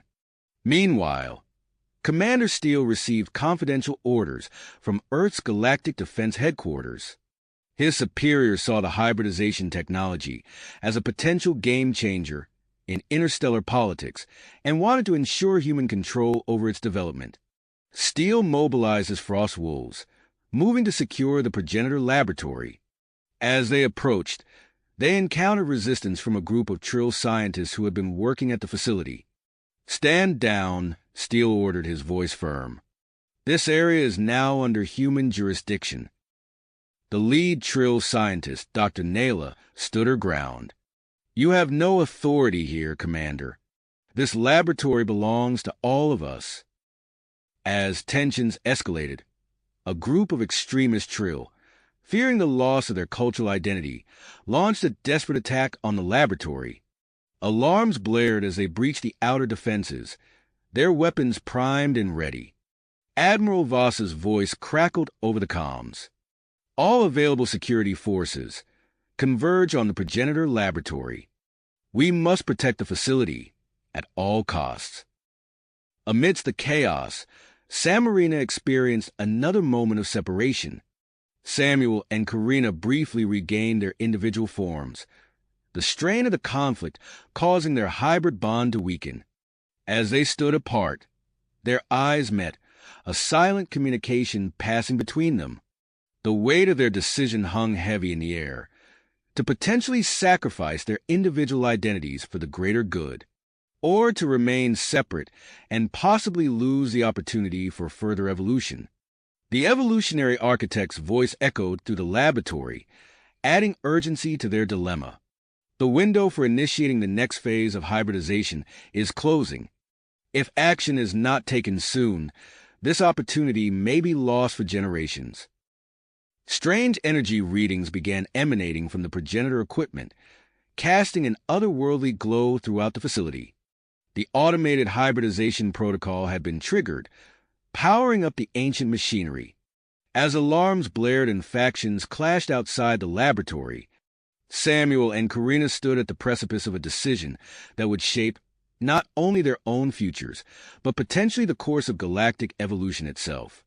The hum of the powering machinery grew louder, a tangible reminder that time was running out. Out! The air crackled with tension as Samuel and Karina locked eyes, their bodies still pulsing with residual energy from their separation. In that moment of shared understanding, they made their choice. Without a word, they stepped towards each other, arms outstretched. As their hands touched, a surge of bioluminescence rippled across their skin. "We're ready," Samuel said, his voice blending with Karina's as they spoke in unison. The evolutionary architect's hologram flickered with approval, initiating hybridization protocol. A cocoon of pulsating energy enveloped the pair, lifting them off the ground. Dr. Kovacs and Dr. Zaks watched in awe as Samuel and Karina's forms began to merge, their bodies intertwining at a cellular level. Outside, the standoff between Commander Steele's Frostwolves and the Trill security forces reached a critical point. Weapons were raised, fingers hovering over triggers. Suddenly, a tremor shook the ground. The ice trees surrounding the laboratory came to life, their roots extending towards the facility. A network of glowing veins spread across the icy surface, converging on the building. Dr. Zax's antennae twitched wildly as he monitored the readings. The hybridization field, it's being amplified by the ice trees. The cocoon at the center of the lab grew more translucent, offering glimpses of the transformation within. Samuel and Karina's features blurred and shifted, combining in ways that defied conventional biology. Admiral Voss arrived at the scene, his calm voice cutting through the tension. "Stand down, all of you. We have a bigger problem." He activated a holographic display, revealing a massive Zarkai fleet entering the system. The assembled forces lowered their weapons, the imminent threat overshadowing their previous conflict. Inside the lab, the hybridization process intensified. Samuel and Karina's consciousness expanded, tapping into the vast progenitor network. Millennia of knowledge flooded their merged mind, revealing the true purpose of their union.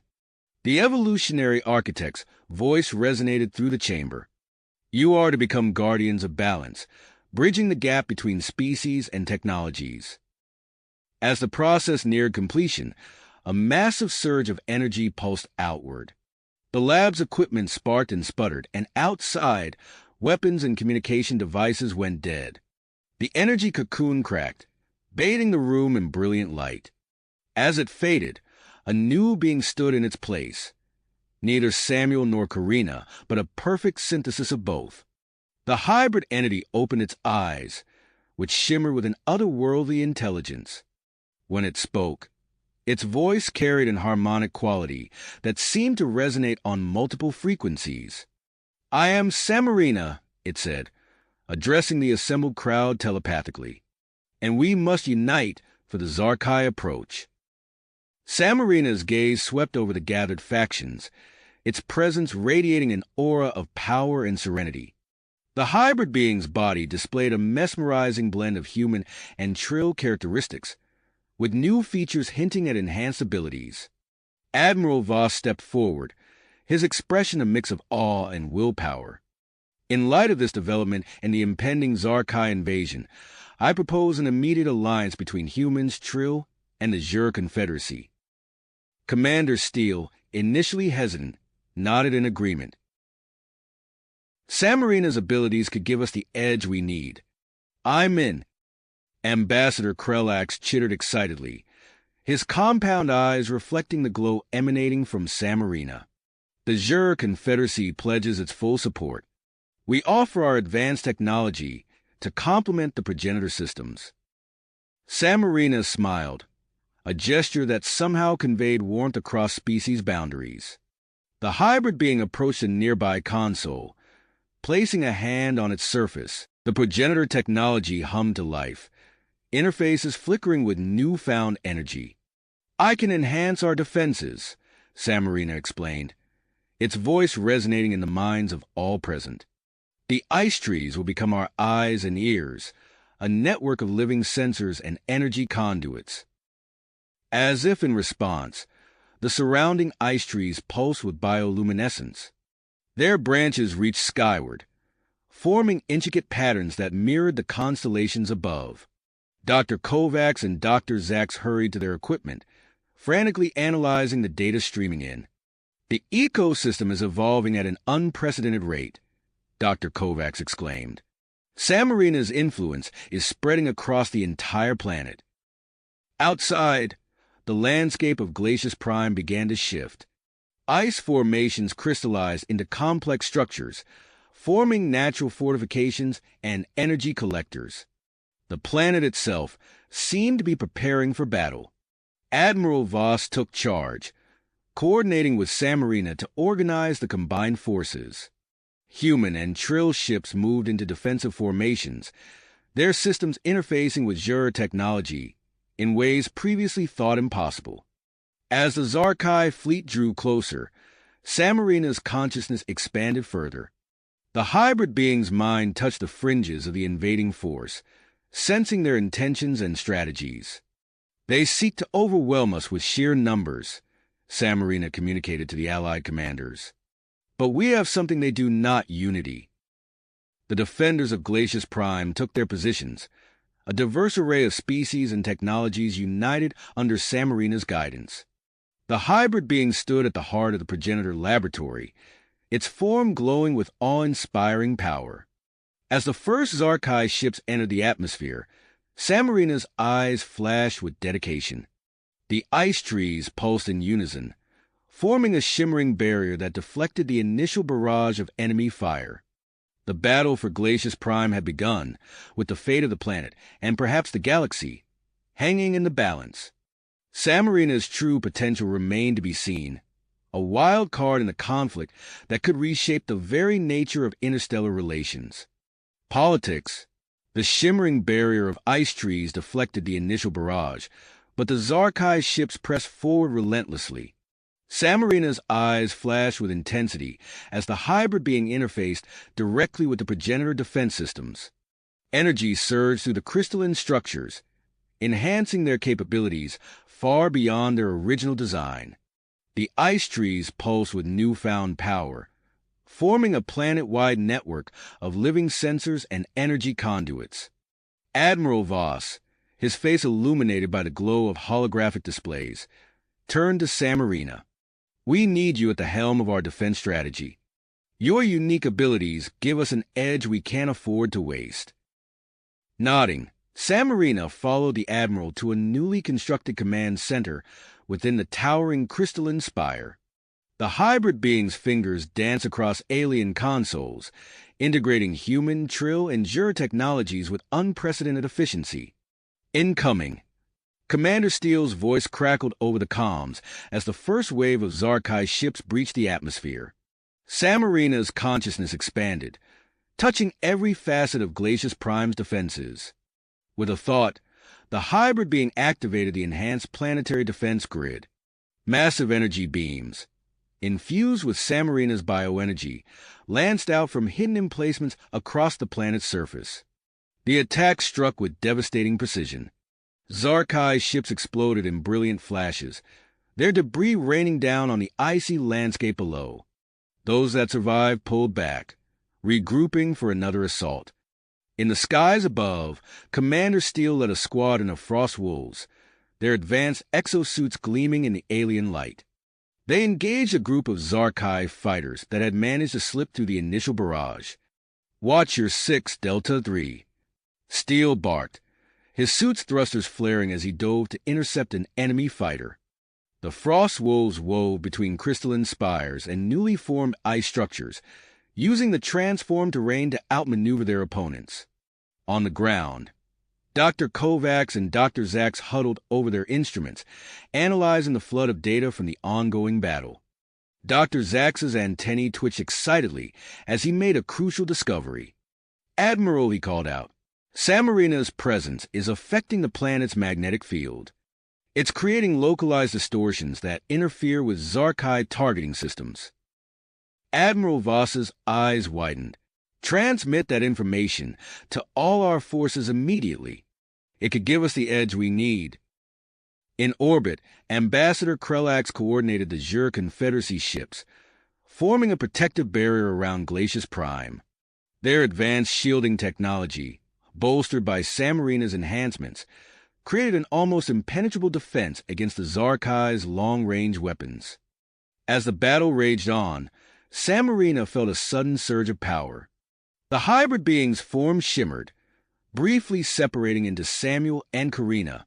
Their individual consciousnesses reasserted themselves, a whirlwind of emotions and sensations flooding through them. For a moment, they stood apart, their bodies glowing with intricate bioluminescent patterns that pulsed in sync with the surrounding ice trees. Their eyes met, conveying a depth of understanding that transcended words. As quickly as it had happened, the separation ended. Samuel and Karina merged once more, their newfound insights integrating into Samarina's hybrid consciousness. The being's eyes snapped open, filled with renewed purpose and power. Samarina's attention was drawn to a massive Zarkai assault force converging on the crystalline spire. The hybrid being's lips curved into a slight smile, anticipating the enemy's move. With a thought, Samarina activated a hidden progenitor weapon within the spire. Energy crackled along the crystalline surface, coalescing at the tip. A beam of pure, concentrated power erupted from the spire, cutting through the Zarkai fleet like a scythe through wheat. The Zarkai flagship, caught in the center of the beam, disintegrated in a spectacular explosion. Chaos erupted among the invading forces as their command structure crumbled. Admiral Voss seized the opportunity. "All forces, commence counterattack. Follow Samarina's strategic guidance and push them back." Human Trill and Jur ships launched a coordinated assault, their movements perfectly synchronized thanks to Samarina's insights. The remaining Zarkai vessels, overwhelmed and outmaneuvered, began a hasty retreat from the Glacius system. As the immediate threat subsided, Samarina's heightened senses detected an anomalous energy signature. The hybrid being's gaze locked onto a damaged Zarkai ship, drifting in low orbit. "Commander Steele," Samarina communicated telepathically, "I need you to investigate that vessel. Something's not right." Steele acknowledged the order, leading a team of Frost Wolves to board the crippled ship. As they breached the hull, their helmet lights illuminated a scene of horror. Grotesque, misshapen forms littered the corridors. Failed attempts at hybridization using stolen progenitor technology. "By the stars," Steele muttered, his voice thick with revulsion. They were trying to replicate what happened with Samuel and Karina. As the cleanup from the battle began, Samarina felt a powerful urge to explore the furthest reaches of Glacius Prime. The hybrid being's enhanced senses detected faint energy signatures deep beneath the planet's surface, hidden progenitor facilities that promised even greater secrets and potential for evolution. Samarina's eyes gleamed with anticipation, reflecting the shimmering auroras that dance across Glacius Prime's sky. The battle was won, but a new journey of discovery was just beginning, one that could reshape the future of not just humanity and the Trill, but all species in the galaxy. Galaxy. Samarina's eyes flickered with an otherworldly light as the hybrid being turned its attention to the planet's depths. There's more, Samarina communicated telepathically to Admiral Voss. Hidden facilities beneath the surface. We must explore them. Voss nodded, his face etched with a mixture of curiosity and concern. Agreed. I'll assemble a team immediately. Within hours, a select group gathered at the base of the crystalline spire. Dr. Kovacs and Dr. Zach stood ready, their equipment packed and primed for the unknown. Samarina approached a seemingly blank wall of ice, placing a hand against its smooth surface. The ice shimmered and parted, revealing a hidden entrance. Fascinating, Dr. Zach murmured, his antennae twitching with excitement. The team descended into darkness, their path illuminated by the soft glow emanating from Samarina's form. As they ventured deeper, they encountered a series of ancient security measures, energy fields, holographic mazes, and bioscanners. Samarina moved through each with ease, its hybrid physiology bypassing the progenitor defenses. The narrow passage opened into a vast underground cavern. Bioluminescent crystals adorned the walls, pulsing in sync with Samarina's own energy field. Dr. Kovacs gasped, her eyes wide with wonder. These crystals, she breathed. They're similar to the ice trees above, but far more advanced. As they explored further, signs of an ancient civilization emerged. Intricate murals depicted the rise and fall of the progenitors, their hopes and dreams etched into the very bedrock of Glacius Prime. The team entered a chamber filled with rows of suspended animation pods. Most lay empty or damaged, silent testaments to the passage of eons. But one pod hummed with life, its occupant clearly visible through the frosted glass. Admiral Voss stepped forward, his voice tight with tension. Is that? A progenitor, Samarina confirmed, approaching the active pod. Debate erupted among the team. Some urged caution, wary of awakening an unknown entity. Others argued for the potential knowledge to be gained. Samarina, sensing a connection through the progenitor network, made the decision. The revival process began with a soft hiss. As the pod opened, a female progenitor emerged, her eyes snapping open with startling clarity. She took in the assembled group, her gaze finally settling on Samarina. I am Zephyra, she said, her voice melodic yet ancient. And you. You are the fulfillment of our greatest hopes. Zephyr explained the purpose of the underground facilities, a safeguard against catastrophe, preserving the legacy of the progenitors. She led them to a central control room, a repository of knowledge beyond imagination. As Samarina interfaced with the central computer, the hybrid being experienced another moment of separation. Samuel and Karina emerged, their bodies glowing intensely. The process allowed them to absorb the vast database more efficiently, their minds expanding in ways that defied conventional understanding. Zephyra watched with fascination. The hybridization has unlocked genetic potential beyond our wildest dreams, she marveled. Your evolution may still be ongoing. When Samuel and Karina emerged as Samarina, the hybrid being's understanding had deepened immeasurably. The database revealed plans for a galaxy-wide network of hybridization facilities, with Glacius Prime as a key node. Dr. Kovacs and Dr. Zach immersed themselves in the data, uncovering revolutionary advancements in medicine, energy production, and terraforming. But amidst the excitement, a troubling discovery emerged. Records of the Zarkai's failed hybridization attempts, the root of their aggressive behavior.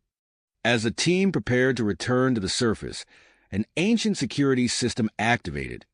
The cavern shook violently, passages collapsing around them. Samarina reacted instinctively, creating an energy shield to protect the group as they raced through falling debris and unstable ice formations. They burst into the open air, panting and exhilarated. But their relief was short-lived. A group of Trill extremists had seized control of the crystalline spire in their absence. "Hand over the abomination," the leader demanded, gesturing at Samarina. "It threatens the purity of our species." Admiral Voss attempted to reason with them, but tensions escalated quickly. Samarina stepped forward, its body pulsing with newfound power. The hybrid being unleashed a dazzling display of bioenergy, weaving patterns of light and color that left even the most hardened extremists in awe. As the situation at the spire began to defuse, long-range sensors blared to life. A massive unknown energy signature appeared at the edge of the glacier system, rapidly approaching the planet. Samarina's eyes narrowed, focusing on the distant threat. Whatever it is, the hybrid being communicated, we must be ready. The team rushed back to the command center, all previous conflicts momentarily forgotten in the face of this new, mysterious danger looming on the horizon. The command center erupted into a flurry of activity as analysts scrambled to identify the approaching entity. Samarina's eyes glowed with an otherworldly light as the hybrid being extended its senses towards the unknown visitor. "It's alive," Samarina communicated telepathically to Admiral Voss. "A massive biomechanical construct, unlike anything we've encountered before." Voss's face hardened as he issued rapid-fire orders. "All defense systems to maximum readiness. I want every ship we have in orbit prepared for potential engagement." As the planet's defenses hummed to life, the colossal vessel entered orbit around Glacius Prime. Its surface rippled and shifted, resembling a living organism more than a traditional spacecraft. It dwarfed even the largest ships in the combined human-Trilzer fleet. A message crackled through the comm systems, a series of complex tones and harmonics that left the crew baffled. Zephyr's eyes widened in recognition. "It's an ancient progenitor dialect," she explained, quickly translating the message for the others. "Greetings, kindred spirits," Zephyr relayed. "We are the Nexus, a mobile hybridization facility created by our progenitor forebears. We come in peace, seeking to fulfill the vision of galactic unity through genetic harmony." As the message concluded, the Nexus deployed a series of smaller pods that descended towards the planet's surface. Each pod contained a unique hybrid being, combinations of various species from across the galaxy. One pod landed near the crystalline spire, its occupant emerging with graceful poise. The hybrid female, named Lyra, captivated all who saw her. Her appearance blended the most aesthetically pleasing features of multiple species, including humans and Trill. Lyra approached the gathered leaders, her eyes fixed on Samarina. "We sense your unique energy signature from across the stars," she said, her voice melodic and soothing. "We've come to learn, to share, and to grow together." Admiral Voss, ever cautious, insisted on holding a formal meeting within the secure confines of the crystalline spire. Commander Steele and his Frost Wolves took up defensive positions, their enhanced exosuits scanning for any potential threats. Inside the spire's central chamber, Lyra explained the Nexus's mission. "For millennia, we've traveled the galaxy, collecting genetic samples from compatible species. Our goal is to create hybrids that embody the strengths of multiple races, working towards a progenitor dream of a unified galactic community."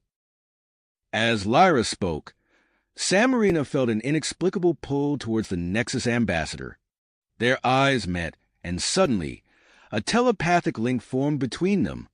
Thoughts, emotions, and sensations flowed freely, transcending normal communication. The intensity of the connection triggered another separation within Samarina. Samuel and Karina briefly emerged as distinct entities, their individual consciousnesses reeling from the influx of new information and perspectives. Dr. Kovacs watched in fascination as the two humans shimmered with bioluminescent patterns before reintegrating into Samarina's hybrid form. The hybridization process. It's still ongoing, she murmured to Dr. Zaks, whose antennae twitched with excitement. Lyra proposed a collaboration between the Nexus and Glacius Prime. We offer our advanced hybridization technology and the genetic diversity we've gathered, she said. In exchange, we seek access to your progenitor facilities and the opportunity to study Samarina's unique form. As the leaders debated the proposal, Commander Steele received an encrypted transmission from Earth's Galactic Defense Headquarters. His eyes narrowed as he read the covert orders to obtain genetic samples from the Nexus hybrids, particularly Lyra. Steele's eyes hardened, torn between his duty to Earth and his growing loyalty to Glacius Prime. He watched as Dr. Kovacs and Dr. Zaks eagerly began discussions with the Nexus scientists, their minds ablaze with the possibilities of combining ancient progenitor knowledge with practical hybridization experience. Outside the spire, the planet's ecosystem continued its rapid evolution. The ice trees pulsed with new energy, their crystalline structures becoming more complex. Fruits began to form on their branches, glowing with an inner light that matched the bioluminescent patterns of the hybrid beings. Samarina, driven by newfound insights in the connection with Lyra, made a decision. We should proceed with the collaboration, the hybrid being announced. The potential benefits far outweigh the risks. Admiral Voss nodded reluctantly, recognizing the opportunity before them. Agreed, but we proceed with caution. I want constant monitoring of all joint activities. As the meeting concluded, Samarina turned to Lyra. There's something I need to show you, the hybrid being said, a hint of excitement in its voice. A newly discovered progenitor facility that might be of interest to the Nexus. Lyra's eyes sparkled with curiosity. Lead the way, she replied, falling into step beside Samarina as they exited the spire. The two hybrids made their way across the transformed landscape of Glacius Prime, their bodies glowing in harmony with the pulsing ice trees. As they approached the hidden entrance to the underground facility, neither could have predicted the chain of events their exploration would set in motion, events that would reshape not just Glacius Prime, but the entire galaxy. Yet as Samarina and Lyra descended into the hidden depths of the progenitor facility, neither could have anticipated the monumental discovery awaiting them. The air grew thick with ancient energy as they ventured deeper, their hybrid bodies illuminating the darkened corridors. Samarina's hand brushed against a control panel, and the chamber around them hummed to life. Holographic displays flickered into existence, bathing the room in a soft, ethereal glow. Incredible, Lyra breathed, her eyes wide with wonder.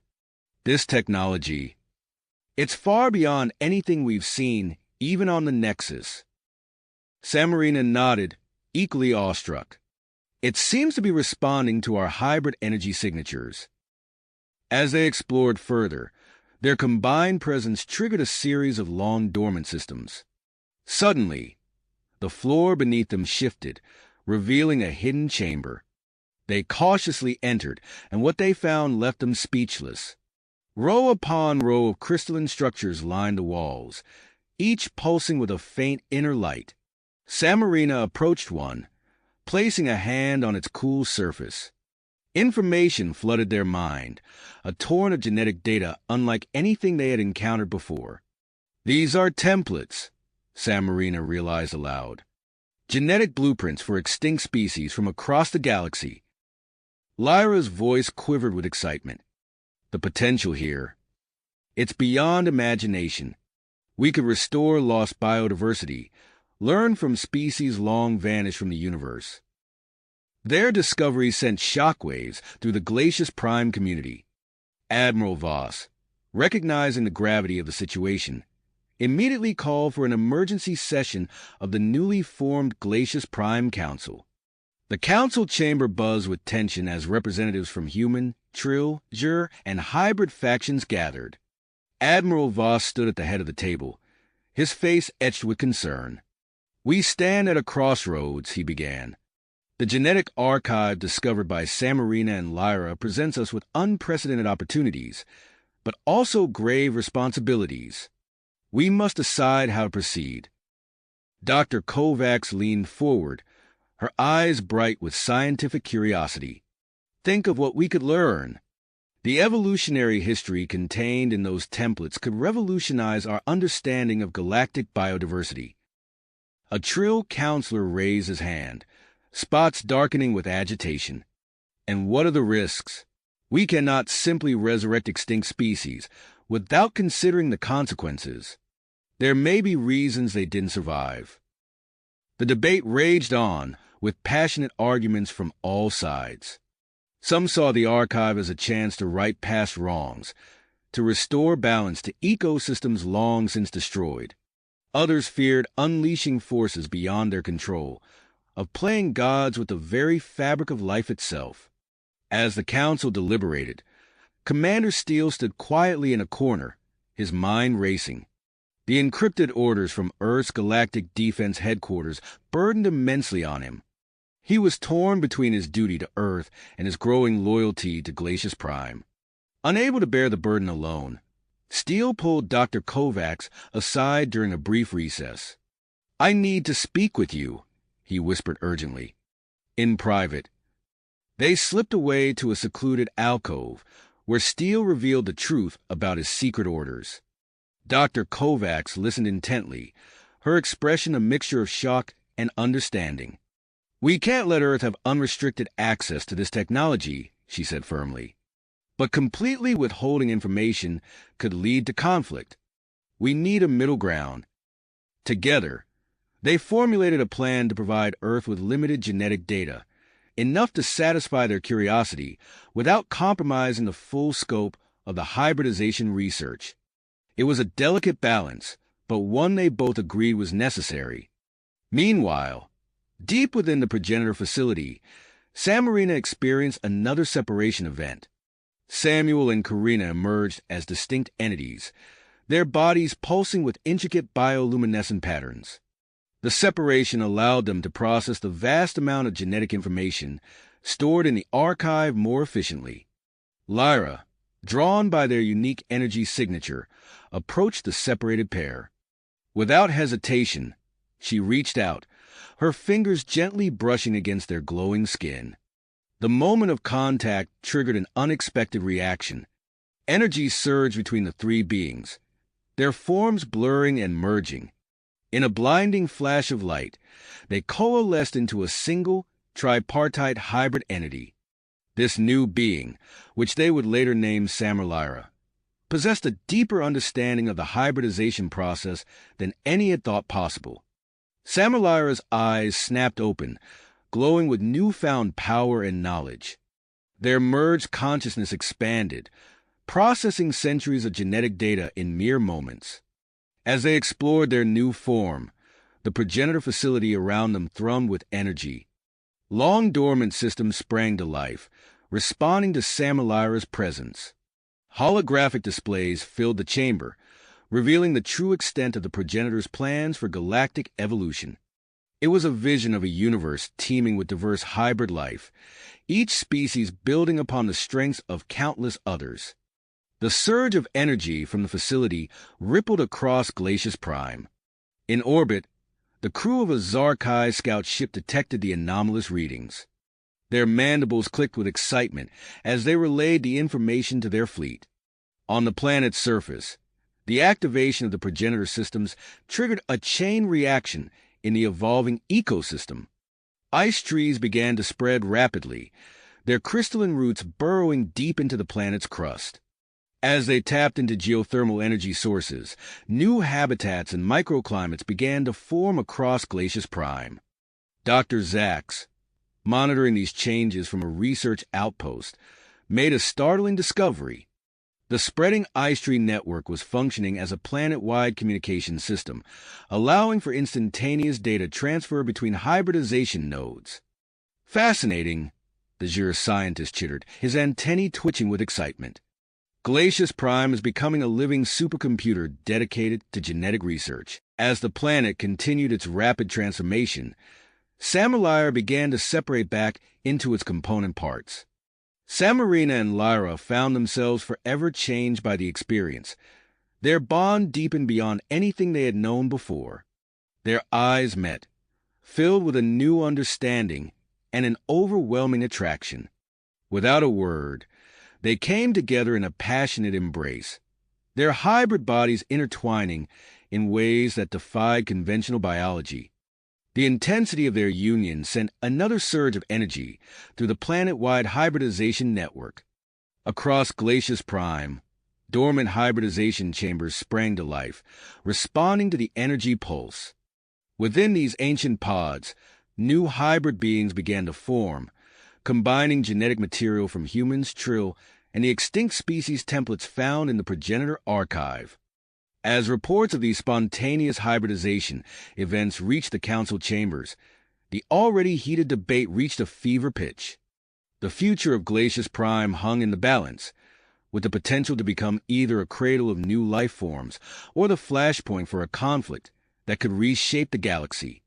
Commander Steele, driven by a mix of duty and curiosity, led a team to secure one of the active hybridization chambers. As they approached the pulsing pod, tension filled the air. With a hiss of released pressure, the chamber opened, revealing its occupant. Inside lay a fully formed hybrid being, unconscious but undeniably alive. It was a perfect blend of human, Trill, and an unknown extinct species, its body uniquely adapted to the changing landscape of Glacius Prime. As Steele stared at the new hybrid, his communicator crackled to life. Admiral Voss's voice rang out, tension evident in his tone. "Steele, we've got incoming. A Zarkai fleet just entered the system. All hands to battle stations." The commander's gaze darted between the hybrid and the sky above, where the first signs of the approaching Zarkai ships were becoming visible. The future of Glacius Prime, and perhaps the entire galaxy, now rested on a knife's edge. The hybrid's emergence and the approaching Zarkai fleet marked a pivotal moment in Glacius Prime's history. Steele's team quickly secured the newly formed hybrid, gently lifting the unconscious being from the chamber. As they made their way back to the central complex, the sky above erupted with streaks of light. Zarkai probes breached the planet's atmosphere, scattering across the transformed landscape. Admiral Voss's voice crackled over the comm system, his tone urgent but controlled. "All units, engage defensive protocols. Intercept those probes at all costs." The combined human Trilzer defense forces sprang into action. Frost wolves, their armor gleaming against the backdrop of bioluminescent ice trees, deployed in squads across the planet's surface. Trill scientists operated advanced sensor arrays, tracking the probe's trajectories, while Jura engineers quickly erected energy barriers around key facilities. Commander Steele, cradling the hybrid in his arms, raced towards the nearest secure bunker. The being stirred, its eyes fluttering open to reveal irises swirling with an otherworldly mix of colors. Steele found himself captivated by its gaze, a strange sense of connection forming between them. Meanwhile, in the depths of the progenitor facility, Samarina and Lyra recovered from their intense union. The planet-wide hybridization network pulsed with energy, alerting them to the unfolding crisis above. Lyra's bioluminescent patterns flickered with concern. "We need to help. Our connection to the planet might give us an advantage." Samarina nodded, placing her hand against the facility's wall. Information flooded her mind as she tapped into the Ice Tree communication system. "I can track the probes. We need to relay this data to Admiral Voss." Outside, chaos reigned as defense teams engaged the Zarkai probes. Some of the devices proved more elusive than expected, evading capture and burrowing into the planet's surface. The ground trembled as they drilled deeper, seeking access to the hidden progenitor facilities. Admiral Voss, monitoring the situation from the command center, received Samarina's transmission. His eyes widened as he processed the detailed probe locations. "Steele, we've got new intel. Redirect your team to these coordinates."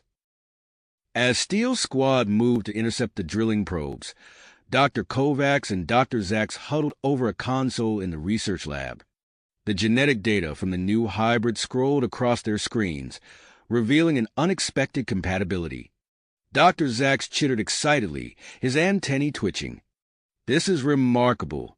The hybrid's genome shows potential for stabilizing the Zarkai genetic structure." Dr. Kovacs nodded, her mind racing with possibilities. "We need to inform Admiral Voss immediately. This could change everything." The Admiral listened intently as the scientists explained their discovery. His brow furrowed as he weighed the diplomatic implications. After a moment's hesitation, he opened a channel to the Zarkai fleet. "This is Admiral Voss of Glacius Prime. We have information that may be of great interest to your people. I propose an immediate ceasefire and withdrawal of your probes.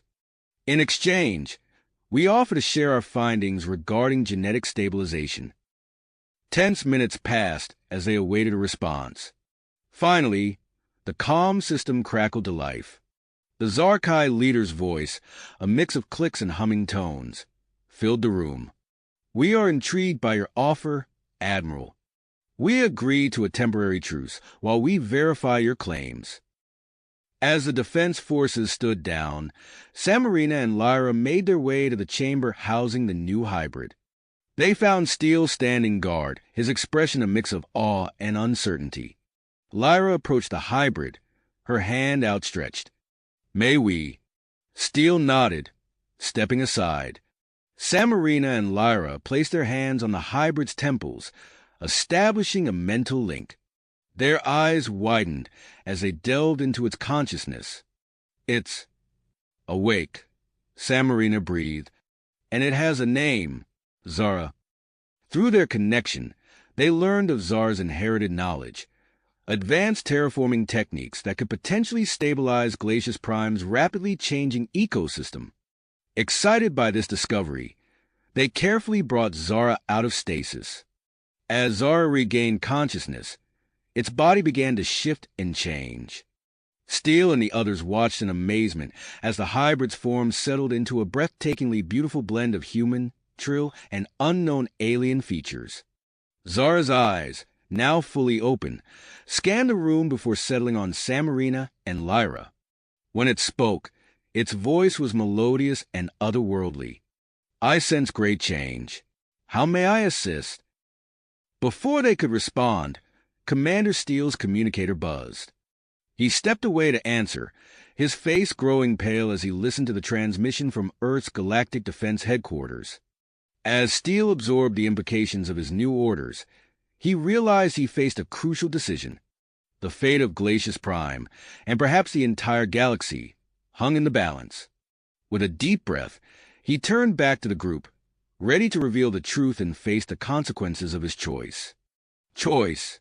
Steele's face hardened as he turned to address the group, his voice low and urgent.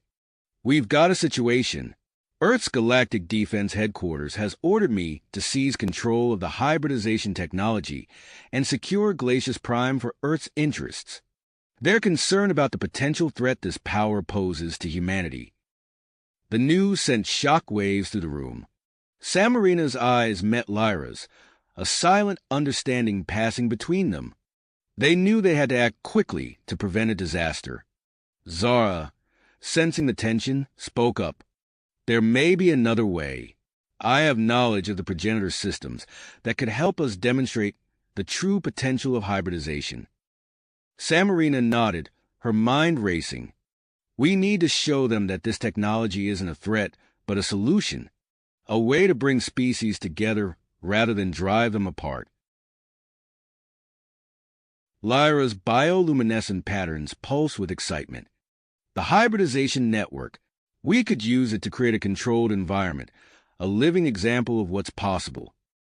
Without wasting another moment, the trio made their way to one of the larger progenitor facilities.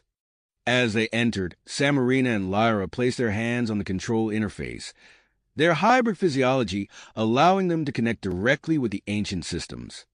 Zara joined them, its unique genetic makeup providing additional insight into the progenitor technology. Together, they initiated a sequence that would transform a section of the facility into a massive biodome. The air hummed with energy as the hybridization network sprang to life. Walls shifted and reconfigured, forming a vast enclosed space. Within minutes, the biodome began to take shape, its transparent dome allowing sunlight to filter through. Inside, the transformation was even more dramatic. Hybrid plants sprouted from the ground, their growth accelerated by the advanced progenitor systems. Trees with leaves that shimmered between various shades of blue and green reached towards the ceiling, while flowers with petals that seemed to glow from within dotted the landscape. Small creatures, each a unique blend of Earth fauna and extinct species from the progenitor database, emerged from hidden chambers. They scurried across the ground or took flight, filling the air with a chorus of otherworldly sounds. As the biodome stabilized, Samarina contacted Admiral Voss. "Admiral, we've created something you need to see. It might be our best chance at preventing a conflict." Voss arrived within the hour, his eyes widening as he took in the vibrant ecosystem before him.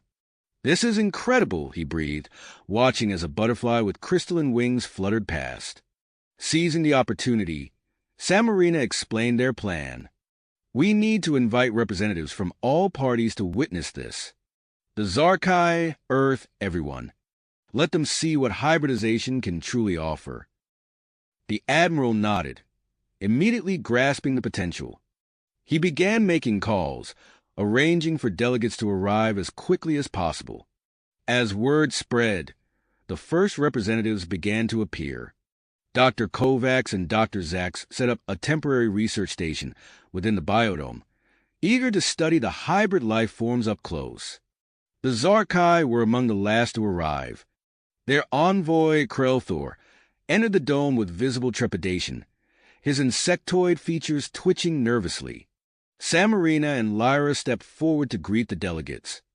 "Welcome to Glacius Prime's first hybrid ecosystem," Samarina announced, her voice carrying across the assembled group. "What you see here is just a small example of what hybridization technology can achieve." As they began the tour, Zara took center stage. The hybrid being moved through the different environments within the dome, its body shifting and adapting to each new area. In the aquatic section, Zara's skin developed a subtle sheen, allowing it to breathe underwater. In a more arid zone, its form became more compact, conserving water. Krelthor watched with rapt attention, his compound eyes never leaving Zara. "This adaptation," he clicked, his translator struggling to keep up with his excitement. "It's instantaneous?" "Not quite," Lyra explained, "but the process is exponentially faster than natural evolution. Imagine how this could benefit species facing environmental challenges or resource scarcity." As the tour continued, the ice trees surrounding the biodome began to react.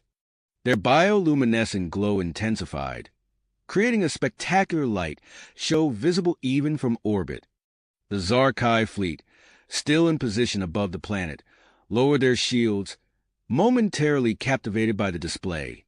Seizing this moment of wonder, Samarina approached Krelthor. "Would you like to experience this more directly?" she asked, gesturing to her temples. The Zarkai envoy hesitated for only a second before nodding. Samarina placed her hands gently on either side of Krelthor's head, establishing a telepathic link. Immediately, the Zarkai's body tensed, then relaxed as he was flooded with the full sensory experience of the hybrid ecosystem. When the connection ended, Krelthor stumbled back, overwhelmed. I had no idea," he chittered softly. "This is beyond anything we imagined." As the delegates continued to explore the biodome, Krelthor pulled Samarina and Lyra aside. In a secluded area, surrounded by gently glowing hybrid plants, he revealed the true extent of the Zarkai's desperation. Our species is dying, he admitted, his voice heavy with sorrow. Our attempts at hybridization have led to increasing sterility and genetic disorders. We came here seeking a solution, not conquest. Samarina and Lyra exchanged glances, their hearts going out to the alien envoy. We might be able to help, Lyra said carefully. The techniques we've developed here could potentially stabilize your genome. Krelthor's antennae perked up, hope evident in his posture. But before he could respond, Commander Steele's voice cut through the air, his tone urgent. Admiral Voss, we've got a problem. The Earth Defense Fleet has entered the system. They're demanding we hand over control of Glacius Prime and all hybridization technology. The biodome, moments ago a scene of wonder and possibility, now crackled with tension. As the delegates began to murmur in concern, Samarina, Lyra, and Zara shared a determined look. They knew that the next few hours would determine not just the fate of Glacius Prime, but potentially the future of interspecies relations throughout the galaxy. With the Earth fleet approaching and the delicate diplomatic situation threatening to unravel, they realized it was time to take more direct action. As Admiral Voss began issuing orders to bring the planet's defenses to full alert, the hybrid trio slipped away, their minds already formulating a plan that would push the limits of their abilities and the progenitor technology to its fullest potential. The trio moved swiftly through the winding corridors of the progenitor facility, their footsteps echoing in the ancient halls. Samarina's mind raced with possibilities as she led the way, her hybrid senses attuned to the subtle vibrations of the planet's core. We need to access the central hybridization network, she said, her voice hushed but urgent. It's our only chance to protect Glacius Prime and prevent a war. Lyra nodded, her bioluminescent patterns pulsing with perseverance. The network should allow us to tap into the planet's defensive systems. If we can activate them, we can create a barrier, Zara finished, its form shimmering slightly as it adapted to the changing environment around them. A shield to protect the planet from external threats. As they reached the heart of the facility, they found themselves in a vast chamber dominated by a towering crystalline structure. Pulsing with an otherworldly energy, it seemed to call out to them, resonating with their hybrid physiology. Without hesitation, Samarina, Lyra, and Zara approached the structure. They placed their hands on its smooth surface, feeling the rush of power as their consciousnesses merged with the ancient progenitor systems. The chamber erupted with light as the hybridization network surged to life. Energy coursed through their bodies, amplifying their abilities and connecting them to every part of Glacius Prime. They could sense the approaching Earth fleet, the tense Zarkai ships, and the fear radiating from the planet's inhabitants. With a shared thought, they channeled their combined power into the planet's long-dormant defense systems. The ground beneath their feet trembled as massive generators deep within Glacius Prime roared to life. Outside, the sky crackled with energy.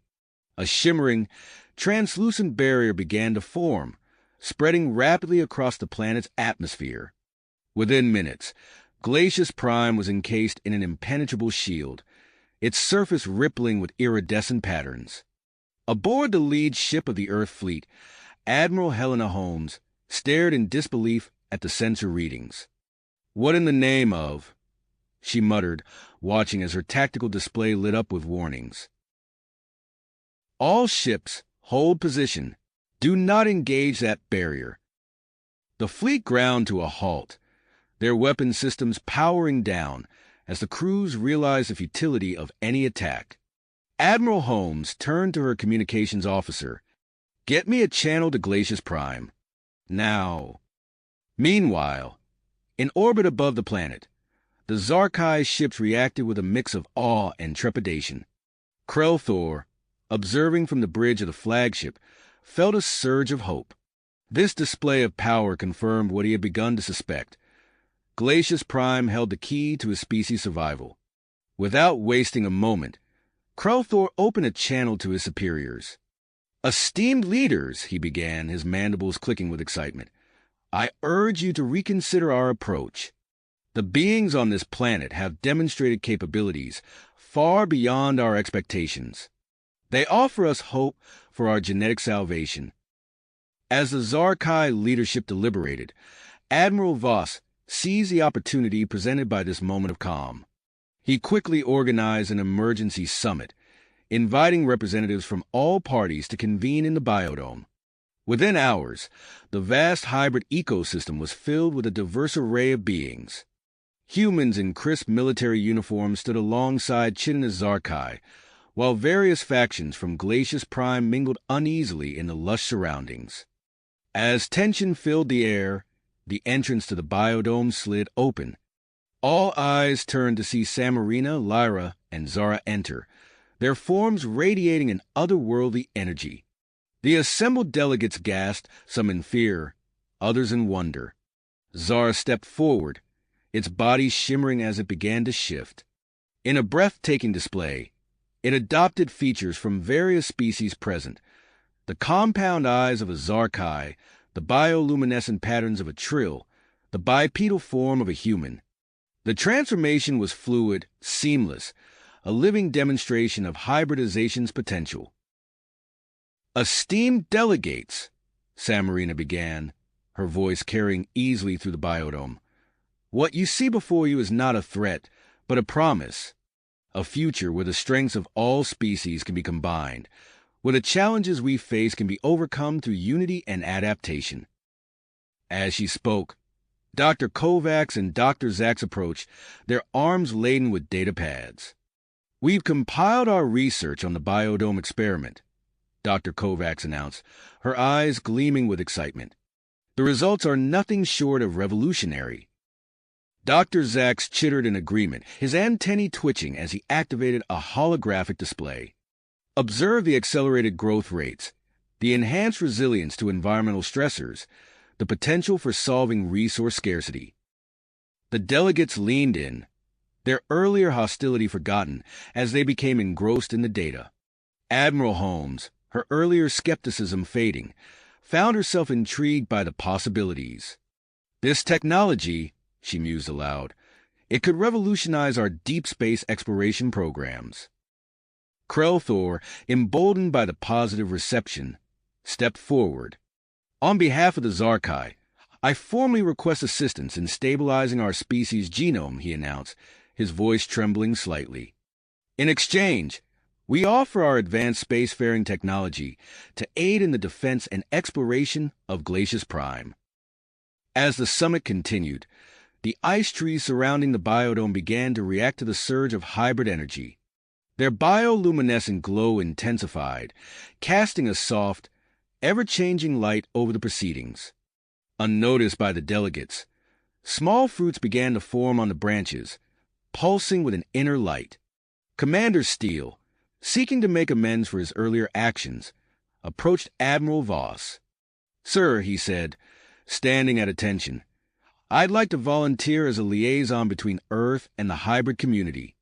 I believe I can help bridge the gap and ensure peaceful cooperation."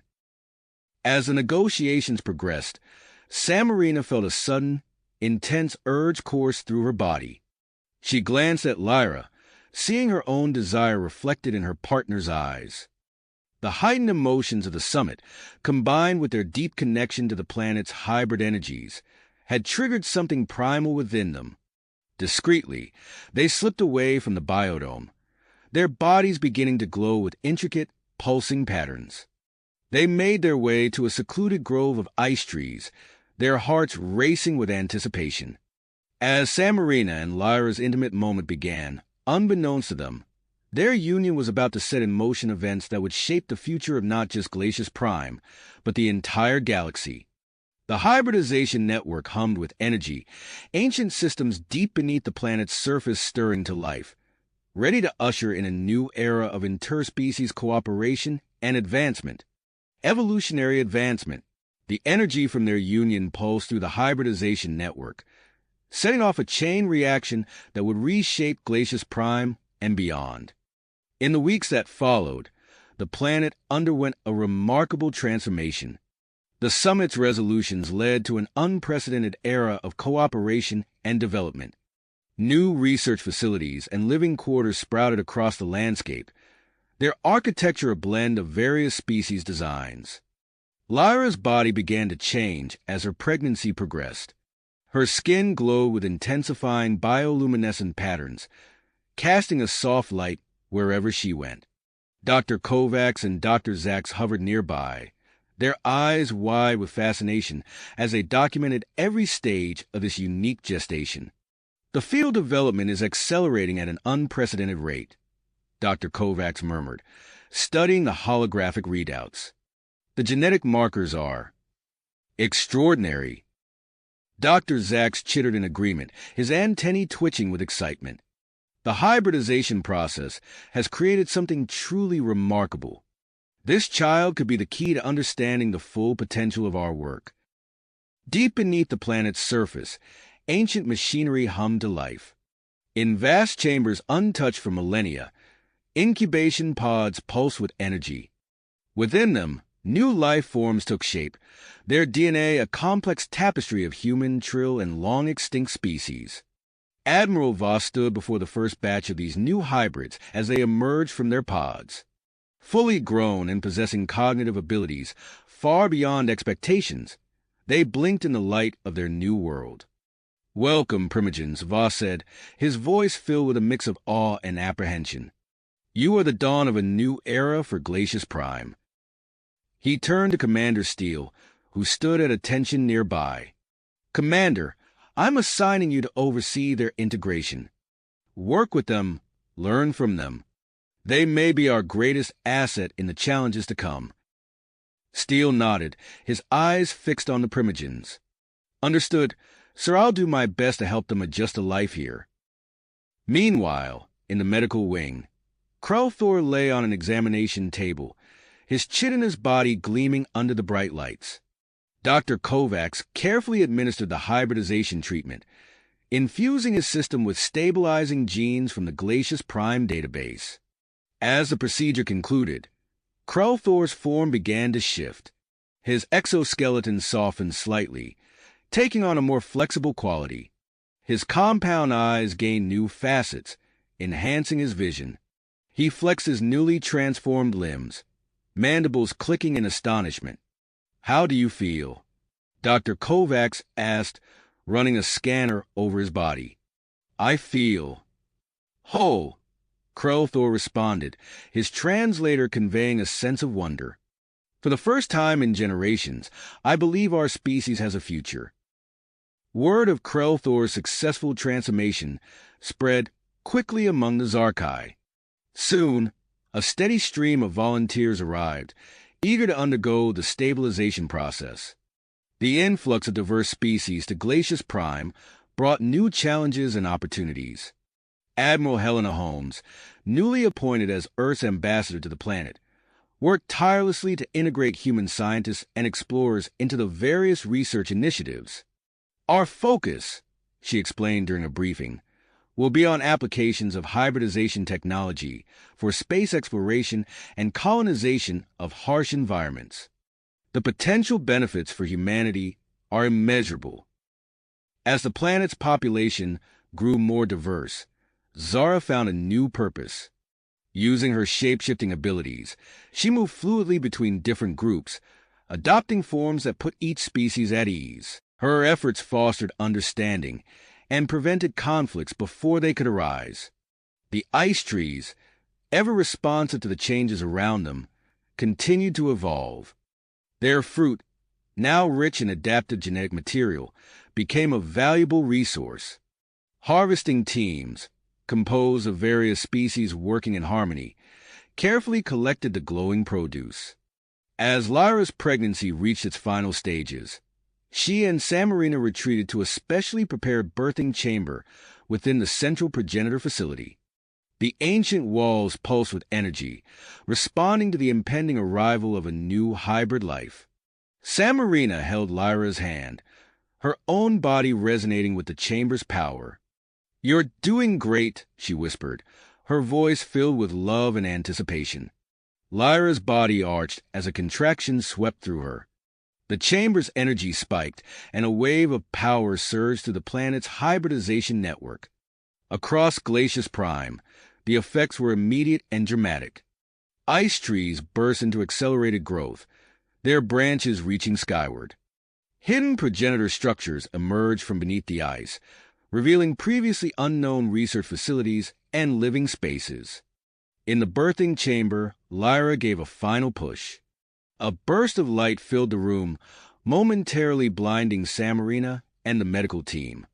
As the glow faded, a small cry pierced the air. Dr. Kovacs gently lifted the newborn, her eyes wide with wonder. "It's incredible," she breathed. The infant, whom they named Nova, opened eyes that seemed to hold the wisdom of ages. A soft telepathic pulse touched the minds of everyone in the room, conveying a sense of greeting and curiosity. As news of Nova's birth spread, a new presence entered the Glacius system. A massive ship, unlike any seen before, appeared at the edge of the planet's defensive perimeter.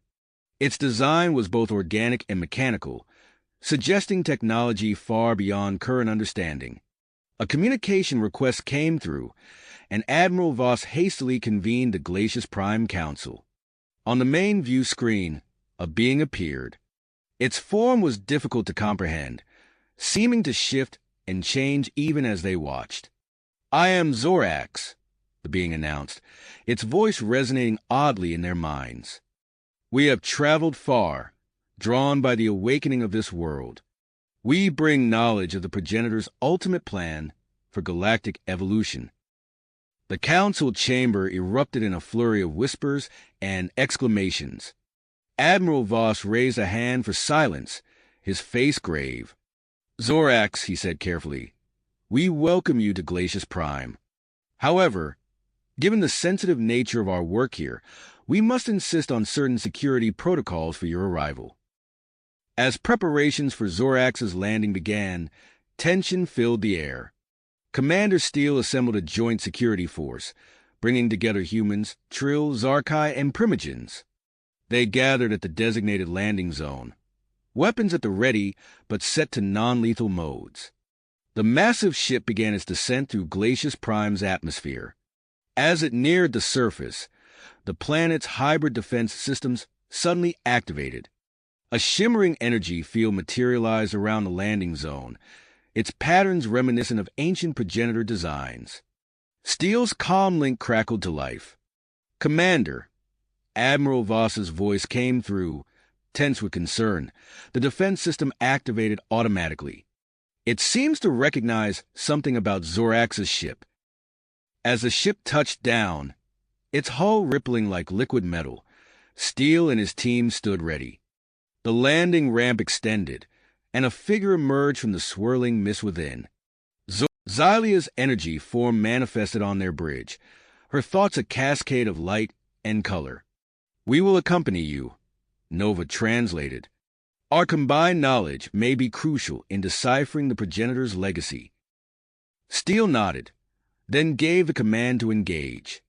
The hybrid starship's propulsion system hummed to life, enveloping the vessel in a field of quantum energy.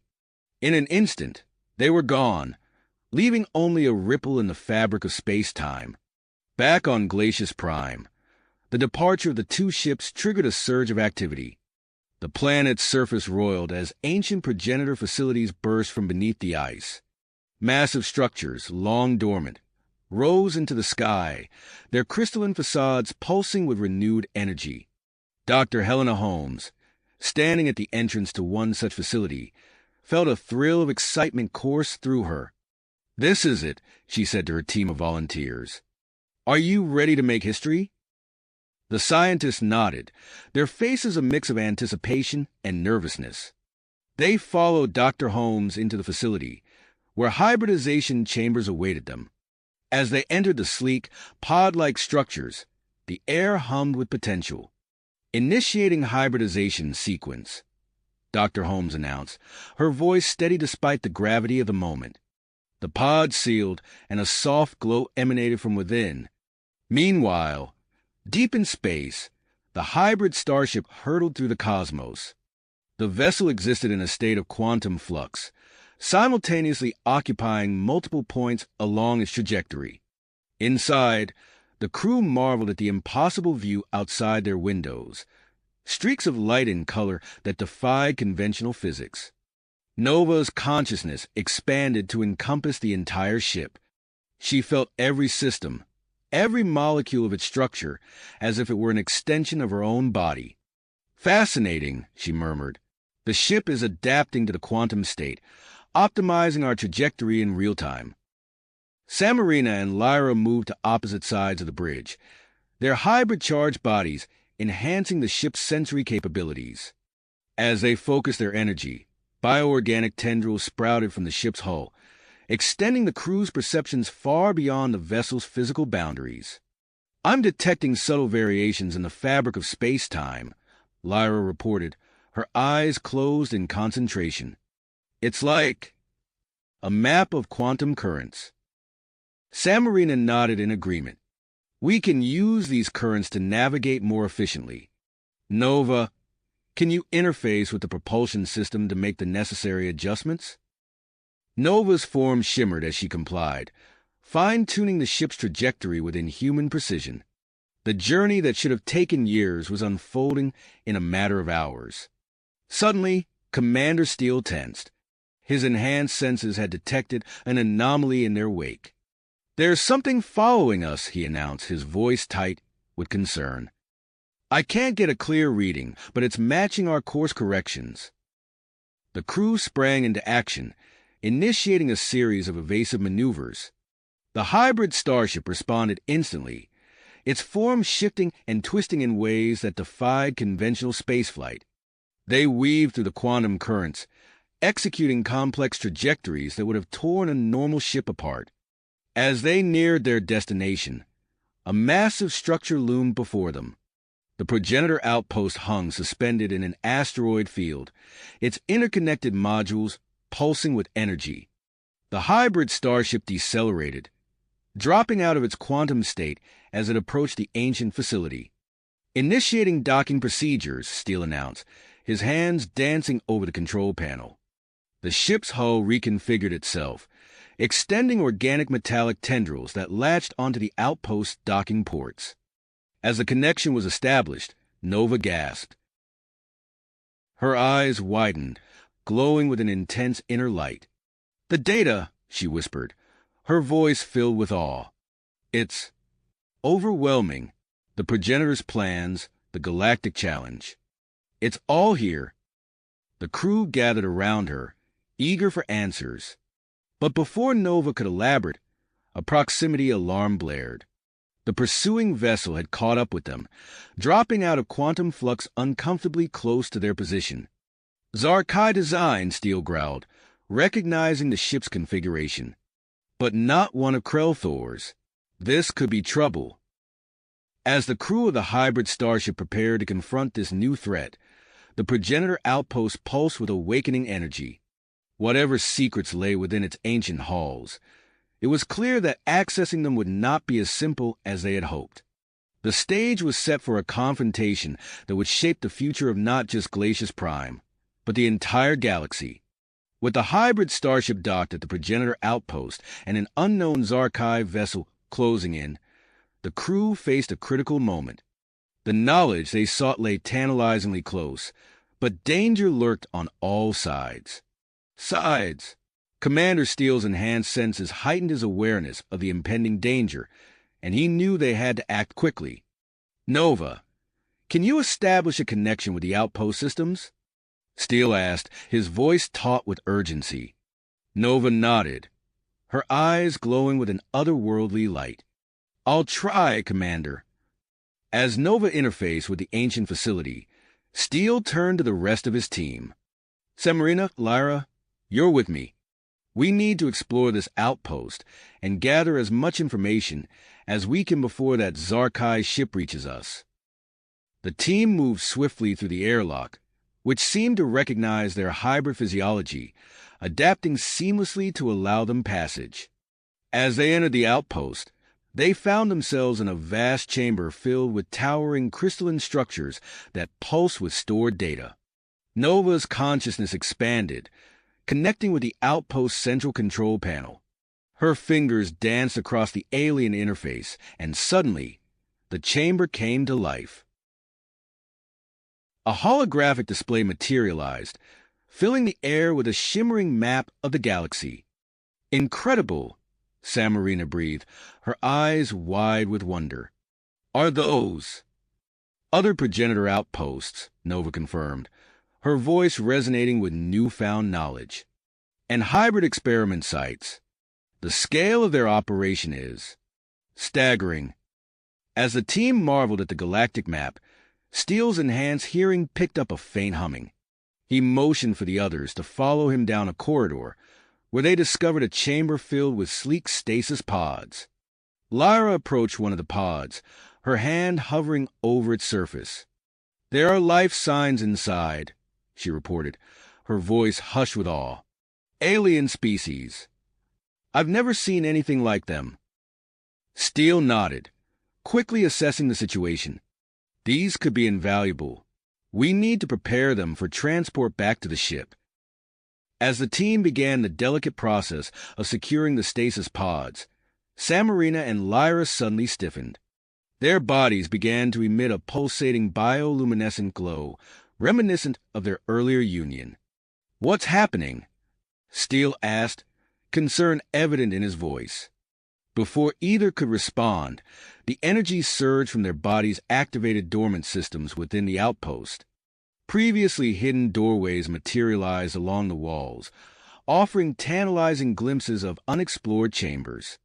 Nova gasped, her connection to the outpost systems flooding her mind with a torrent of information.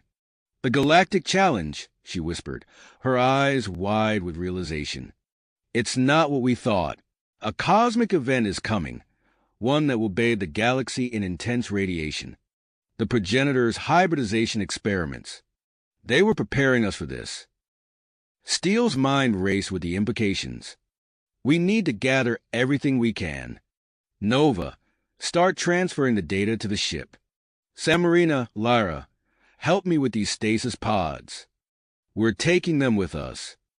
As the team worked feverishly to secure their precious cargo, a violent shudder rocked the outpost. Steele's enhanced senses immediately picked up the cause. Weapons fire. "The Zarkai ship," he growled. "They've found us." Outside, the hybrid starship's adaptive hull rippled and shifted under the assault. Its defensive system sprang to life, deploying a swarm of nanobots that formed a protective shield around both the ship and the progenitor outpost. Xylia, sensing the danger, emerged from the hybrid starship. Her energy-based form allowed her to move effortlessly through the vacuum of space. She engaged the Zarkai vessel directly, her void dancer abilities warping space-time around the enemy ship, confusing its targeting systems. Inside the outpost, the team felt the impact of each Zarkai attack. The structure groaned and shuddered, causing some of the stasis pods to activate prematurely. The lids of several pods hissed open, releasing their ancient occupants into the chaotic present. Steele found himself face-to-face with a being that defied description, a hybrid of multiple species, its body rapidly adapting to the current environment. "Nova," he called out, "we've got company." As Nova turned to assist, her eyes widened. She pointed to a newly revealed chamber, where Samarina and Lyra stood transfixed before an imposing device. That's a progenitor hybridization chamber," Nova exclaimed. "Far more advanced than anything on Glacius Prime." Before anyone could stop them, Samarina and Lyra stepped into the chamber together. The device hummed to life, enveloping them in a cocoon of energy. Their bodies began to merge at a molecular level, hybrid traits combining and enhancing in ways never before seen. As the team watched in awe, a new being emerged from the chamber. This entity, a perfect fusion of Samarina and Lyra, radiated with unprecedented hybrid energy. Its form shimmered with potential, embodying the peak of hybridization. Nova, sensing the new being's power, established a telepathic link. Through this connection, The full extent of progenitor knowledge stored within the outpost flooded into Nova's mind. "We need to leave," Nova announced, her voice laden with urgency. "I have a plan, but we must get back to the ship now." Steele nodded, quickly assessing their options. "All right, everyone grab what you can. We're evacuating." As the team rushed to load the remaining stasis pods and data storage units onto the hybrid starship, the battle outside intensified. Xylia's energy form weaved complex patterns in space, creating gravitational distortions that threatened to tear the Zarkai ship apart. The newly formed hybrid being, which would later be named Lorena, emerged from the outpost. Its body radiated with energy as it extended its awareness to encompass the entire battlefield. With a mere thought, Lorena began to exert control over the Zarkai ship's hybrid components, neutralizing its weapons and drive systems. With the immediate threat contained, the team focused on completing the evacuation. The hybrid starship's cargo hold filled rapidly with stasis pods, data storage units, and samples of the outpost's advanced technology. As the last of the cargo was secured, Steele ordered the hybrid starship to disengage from the outpost.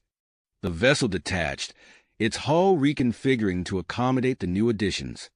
Lorena, using its enhanced abilities, created a stable energy field around the progenitor outpost, preserving it for future study. Just as they prepared to depart, long-range sensors detected multiple incoming vessels from various sectors of space. The activation of the progenitor outpost had not gone unnoticed, and now it seemed every spacefaring race in the vicinity was converging on their location, eager to claim the ancient technology for themselves. Steele turned to Nova and Lorena, his expression grim. "We can't fight our way through all of them. Any ideas?" Nova's eyes glowed as she accessed the newly acquired progenitor knowledge. "The quantum flux drive," she said. "If we combine it with Lorena's matter manipulation abilities, we might be able to create a temporary wormhole back to Glacius Prime." Steele nodded, making his decision. "Do it." As the pursuing vessels drew closer, the hybrid starship systems hummed with power. Lorena channeled its incredible energy into the ship's quantum flux drive, warping the very fabric of space-time around them.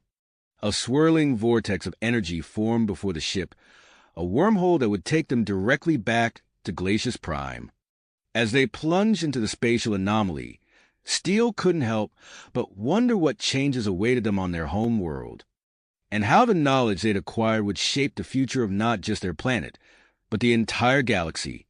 The wormhole closed behind them, leaving the converging alien ships to squabble over the remaining progenitor technology at the outpost.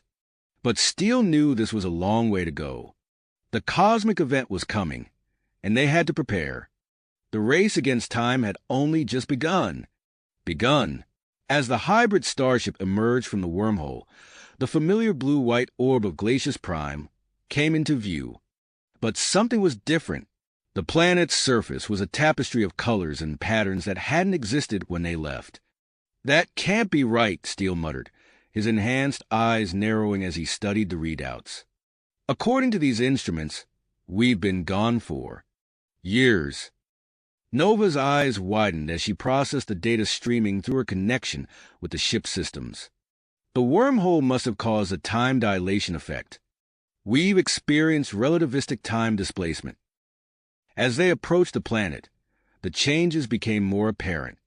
The once endless ice fields were now interspersed with vast swathes of bioluminescent vegetation. The underground progenitor cities had expanded, forming a network of glowing structures clearly visible from orbit.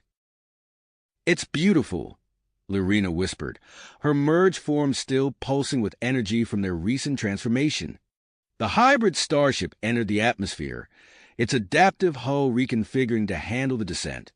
As they approached the landing zone, they saw a crowd gathered to meet them. At the forefront stood a figure they recognized, yet one that had clearly changed in their absence. Dr. Helena Holmes, her hybrid form now more pronounced, stepped forward as the ship touched down. Her skin shimmered with a subtle iridescence, and her eyes held a depth of knowledge that spoke of years of study and advancement. As the crew disembarked, Helena greeted them with a mixture of joy and urgency. "Commander Steele, it's been too long. We have much to discuss." Steele nodded, taking in the changed landscape around them. "Doctor, what's happened here? How long have we been gone?" Helena's expression turned grave. "Nearly 5 years, Commander. Glacius Prime has evolved in your absence.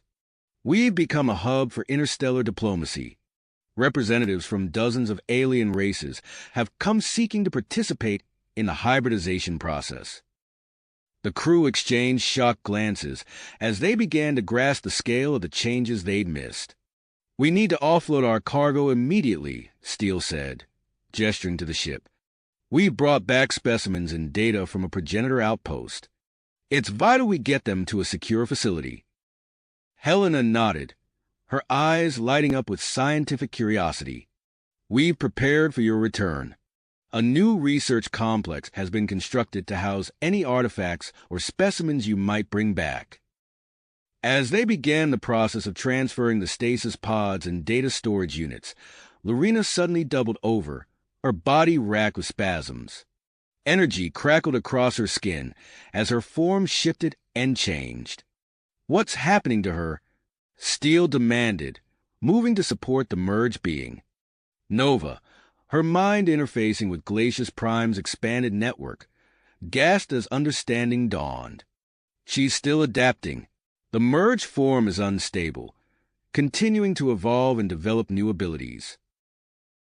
As they watched, Lorena's body stabilized, but the air around her seemed to shimmer with potential. She reached out, touching a nearby ice tree. The plant responded instantly, its growth accelerating visibly. New branches sprouted, leaves unfurled, and fruit swelled to ripeness in a matter of seconds. "Incredible," Helena breathed. "She's developed the ability to manipulate the hybrid ecosystem at a molecular level." While Lorena explored her new abilities, Nova interfaced with the planet's network, beginning the process of uploading the progenitor data they'd retrieved. As the information flowed into Glacius Prime systems, a chain reaction spread through the underground cities.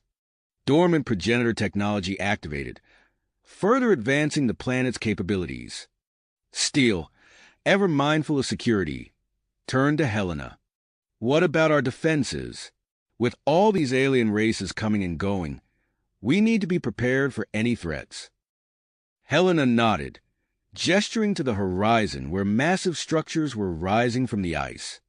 "Admiral Voss has been overseeing the construction of a planetary defense grid using newly acquired progenitor technology. Those energy projectors can create a shield capable of protecting the entire planet." As they continued to offload the cargo and integrate into this new version of Glacius Prime, the crew couldn't shake the feeling that they had returned to a world both familiar and alien. The hybrid starship, now fully integrated with the progenitor data, hummed with newfound awareness, its systems linking with the planetary network. In the distance, a fleet of ships entered the atmosphere, more arrivals seeking the promise of hybridization and survival in the face of the coming cosmic event.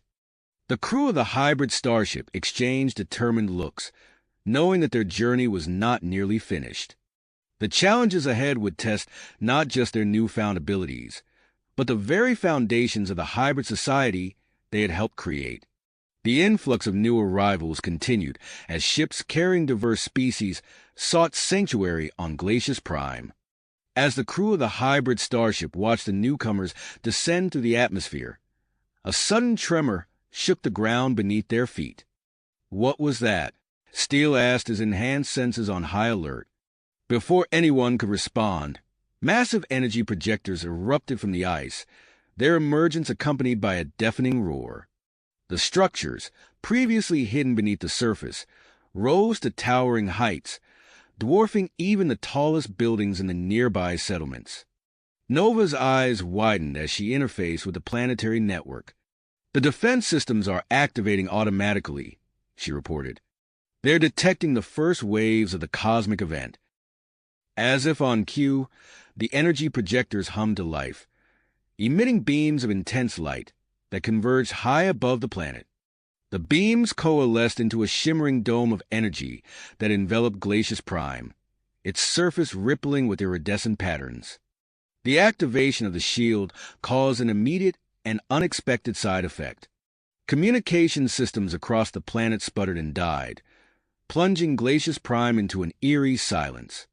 The refugee ships still in orbit suddenly found themselves cut off from the surface, their transmissions unable to penetrate the powerful energy barrier. "We're isolated," Helena said, her voice tinged with concern. "The shield's interfering with all our long-range communications and transportation systems." Steele nodded grimly. "How long until we can restore contact?" "Based on the current energy output," Nova calculated, "it could be several hours before the shield stabilizes enough for us to punch through." As the team grappled with their sudden isolation, Lorena let out a gasp of surprise. Her merged form began to shimmer, energy crackling across her skin. A potent, musky scent filled the air around her, growing stronger by the second. "What's happening to her?" Steele asked, moving closer to the hybrid being. Helena's eyes widened as she observed the changes. "It appears to be some kind of biological response," she said, her scientific curiosity piqued. "The shield activation must have triggered it." Lorena's body pulsed with energy and the scent intensified. Across Glacius Prime, hybrids of all species suddenly stopped in their tracks, their attention drawn to an irresistible call. "It's a mating pheromone," Nova realized, her enhanced senses picking up on the subtle chemical signals. "And it's affecting the entire hybrid population." As if to confirm her words, couples and groups began to form spontaneously throughout the nearby settlement. Hybrids of various species came together, driven by an overwhelming urge to procreate. Steele, recognizing the potential implications of this mass mating event, turned to Helena. "Doctor, I need you and your team to monitor this process. We need to understand what's happening and why." Helena nodded, already mobilizing her research team. "We'll set up observation posts and collect data on the phenomenon." As the scientific team sprang into action, the landscape of Glacius Prime underwent a rapid transformation. The bioluminescent vegetation that had taken root since their departure began to pulse with increased intensity, responding to the heightened energy levels permeating the atmosphere. In the newly formed oceans, the floating cities that had been under construction suddenly accelerated their growth. Hybrid workers, their abilities enhanced by recent adaptations, moved with incredible speed and precision, completing structures that should have taken months in a matter of hours. The awakened hybrid specimens from the progenitor outpost, sensing the urgency of the situation, began to modify the planet's ecosystem at an unprecedented rate. New hybrid plant species sprouted from the ground, their leaves and stems designed to absorb and neutralize the incoming cosmic radiation. As the hours passed, Helena's team made a startling discovery. The hybrid offspring conceived during this mass mating event were developing at an accelerated rate. Within the space of a day, the first of these new hybrids were born, their bodies already exhibiting signs of enhanced resistance to the cosmic radiation detected by the planetary shields. Nova, her consciousness expanded by the progenitor knowledge, suddenly stiffened. Her eyes glowed with an intense light as she processed vast amounts of data streaming through the planetary network.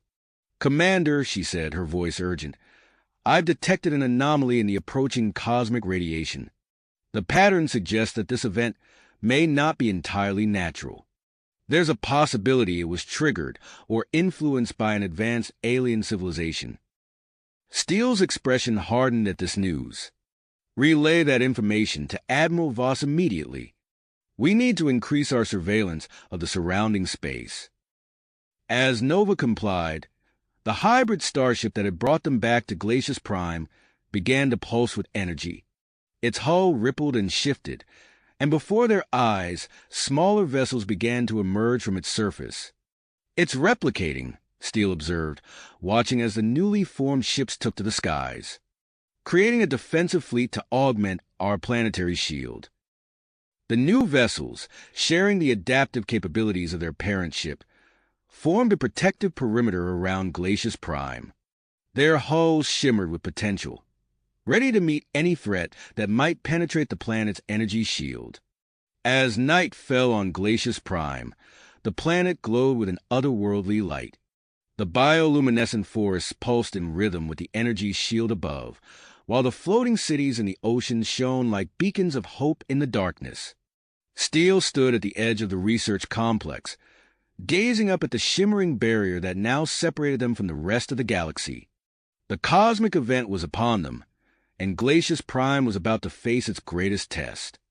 As he watched the new hybrid ships patrolling the skies, Steele couldn't help but wonder what challenges the coming days would bring, and whether their preparations would be enough to ensure their survival. The air crackled with tension as the first waves of the cosmic event slammed into Glacius Prime's defenses. The energy shield above them flickered and pulsed, absorbing the initial impact. Steele watched in awe as the barrier held, but his relief was short-lived. The ground beneath their feet began to tremble, and a low rumble filled the air. "Status report." Steele barked into his communicator. Nova's voice came through, tinged with urgency. "Commander, the radiation is penetrating our outer defenses. It's interacting with the hybrid ecosystem in ways we didn't anticipate." As if to illustrate her point, the ice trees surrounding the research complex suddenly groaned and creaked.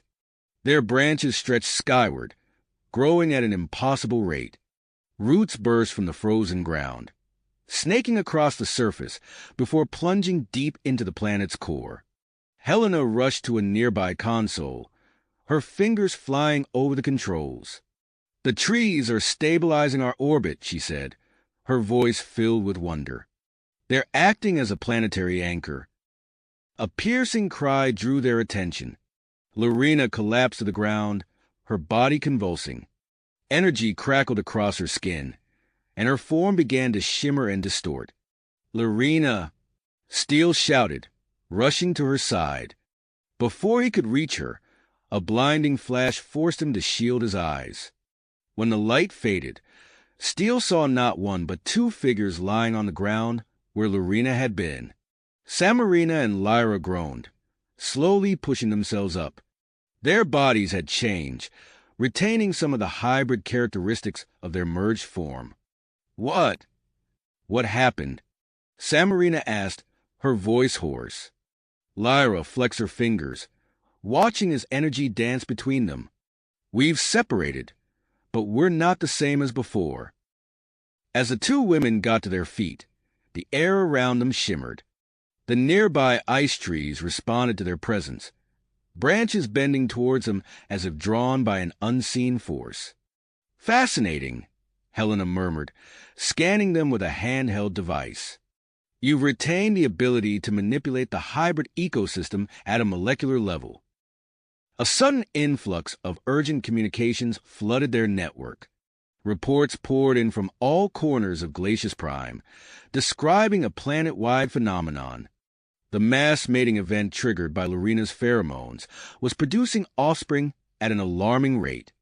"Commander," Nova's voice came through again, "the new hybrids are maturing within days. Their bodies appear naturally resistant to the cosmic radiation." Steele's mind raced, processing the implications. "We need to integrate them into our defense efforts immediately. Helena, coordinate with the education and training divisions. We need these new hybrids up to speed as quickly as possible." As Helena nodded and hurried off, Steele turned his attention to the hybrid starship.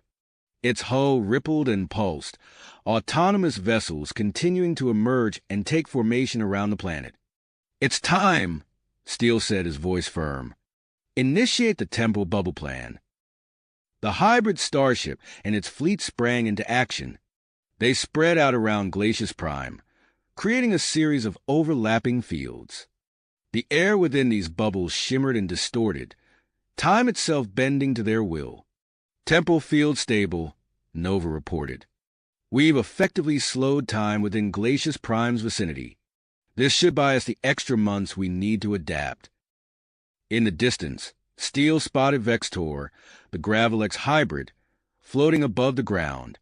His tentacles were spread wide, pulsing with energy as he exerted his newfound gravitational control. Refugee ships and defensive platforms that had been in danger of collision now moved in perfect harmony, their orbits stabilized by Vextor's efforts. On the ground, the activity was no less frantic. Dr. Helena Holmes and her team worked tirelessly, setting up massive energy collectors across the planet's surface. Similar structures took shape in orbit, their design evolving even as they were constructed. We're not just defending against the radiation, Helena explained as Steele approached her worksite. We're harnessing it. These collectors will convert the cosmic energy into a sustainable power source for our growing population and defense systems. In the oceans, the floating cities were undergoing their own transformations. Their organic structures pulsed and grew, absorbing the cosmic radiation and using it to fuel further expansion. New districts emerged, each specialized to support the diverse species seeking refuge on Glacius Prime. As Steele observed the rapid changes sweeping across the planet, Nova's voice cut through his thoughts. "Commander, I've uncovered something in the radiation patterns. This event, it's not natural. I've traced its origin to a previously unknown alien civilization in a distant sector." Steele's eyes narrowed. "Inform Admiral Voss immediately. We need to prepare a diplomatic mission. If there's an intelligence behind this event, we need to make contact." At the planet's North Pole, a group of awakened progenitor hybrids had begun construction on a massive device. Its purpose was clear to Steele: a failsafe, a way to evacuate the entire planet through a controlled wormhole if the cosmic event proved too severe. As night fell once more on Glacius Prime, Steele stood at the heart of the command center, surrounded by holographic displays showing the planet's ongoing transformation. The hybrid-inducing fruits had mutated again, granting those who consumed them the ability to merge with the planet's technology. "Assemble an elite group of hybrid operators," Steele ordered. "We need individuals who can interface directly with our defense systems and adaptive infrastructure." Outside, the autonomous fleet continued to grow, forming complex geometric patterns that shifted and reconfigured in response to new forms of cosmic radiation. On the ground, Samarina and Lyra experimented with their ability to temporarily remerge, each fusion resulting in new hybrid traits. And beneath it all, deep in the planet's core, a new consciousness stirred. The roots of the ice trees had formed a neural network spanning the globe, giving Glacius Prime itself a form of sentience. As the cosmic storm raged on, planet and inhabitants worked as one, adapting and evolving in the face of this unprecedented galactic phenomenon. Steele gazed out at the shimmering temporal bubbles surrounding Glacius Prime, knowing that beyond them, the true test was yet to come. The fate of their world, and perhaps the galaxy itself, hung in the balance. Balance hung in the balance. The cosmic storm intensified, battering Glacius Prime with unprecedented force. The planet's defenses groaned under the strain, energy shields flickering as they absorbed wave after wave of cosmic radiation. Steele watched from the command center as holographic displays flashed urgent warnings. "We're at critical capacity," Nova reported, her voice tight with tension. "The hybrid ecosystem is adapting, but not fast enough." In that moment, Samarina and Lyra exchanged a look of stubborn persistence. "We know what we have to do," Samarina said softly. Lyra nodded, her eyes reflecting a mix of fear and purpose. "It's the only way." Before Steele could intervene, the two women clasped hands. Energy crackled between them, their forms blurring and merging in a flash of blinding light. When it faded, Lorena stood in their place, her hybrid form radiating power. "Commander," Lorena said, her voice a blend of Samarina's and Lyra's. "I can save us all." Without waiting for a response, Lorena strode out of the command center. As she stepped onto the transformed landscape of Glacius Prime, the ground beneath her feet pulsed with energy. The ice trees bent towards her, their branches reaching out as if in supplication. Lorena closed her eyes, extending her consciousness into the planet's neural network. She felt the world's pain, its struggle against the cosmic onslaught. But she also sensed its potential, the latent power waiting to be unleashed. In the command center, alarms blared as sensors detected a massive energy surge. "What's happening?" Steele demanded. Nova's eyes widened as she processed the incoming data. "It's Lorena," she said in awe. "She's interfacing with the planet's core. The hybrid ecosystem is responding to her on a molecular level." Outside, Lorena's form began to glow, tendrils of energy connecting her to the ice trees, the floating cities, and the very bedrock of Glacius Prime. She became a conduit, channeling the world's adaptive capabilities with unprecedented precision. As Lorena merged deeper with the planet, Nova made a split-second decision. She turned to the hybrid starship's terminal and placed her hands on the interface. "I'm going in," she announced, her consciousness expanding to merge with the fleet's network. Steele watched in amazement as Nova's eyes glowed with the same energy that now coursed through Lorena and the planet. The defensive grid surrounding Glacius Prime pulsed with renewed vigor, its patterns shifting and evolving to counter the increasingly complex waves of cosmic radiation. "Elite hybrid operators," Steele barked into his communicator, "initiate full integration with planetary systems. We need every ounce of processing power we can get." Across Glacius Prime, the specially trained hybrid operators merged with the world's infrastructure. They became living conduits, their bodies fusing with control terminals, power relays, and defensive emplacements. The planet's shield strengthened, a cascading effect amplifying its resilience. In orbit, Vextor floated among the defensive platforms, his tentacles spread wide. He manipulated gravitational fields with expert precision, creating an interlocking network that further deflected the cosmic assault. Ships and stations moved in perfect harmony, their trajectories optimized to reinforce weak points in the planet's defenses. On the ground, Dr. Helena Holmes stood before the massive energy collectors she and her team had constructed. Sweat beaded on her brow as she monitored the rapidly climbing power levels. "We're at maximum capacity," she called out. "It's now or never." With a decisive motion, Helena initiated the release sequence. A pulse of stored energy erupted from the collectors, temporarily pushing back the incoming radiation. The respite was brief but crucial, allowing Vextor and his team to recalibrate the orbital defenses. At the North Pole, the progenitor hybrids activated their wormhole device. Instead of opening an escape route, however, the swirling vortex revealed glimpses of a distant past. Through the temporal window, ancient laboratories and early hybridization experiments flickered into view. Lorena, still deeply connected to Glacius Prime's core, sensed the opportunity. She reached out with her mind, establishing a psychic link with the progenitors of eons past. Knowledge flooded her consciousness. The true purpose of the hybridization project, the secrets of cosmic manipulation, and the key to surviving the galactic crucible they now faced. With this newfound understanding, Lorena began to guide Glacius Prime's transformation.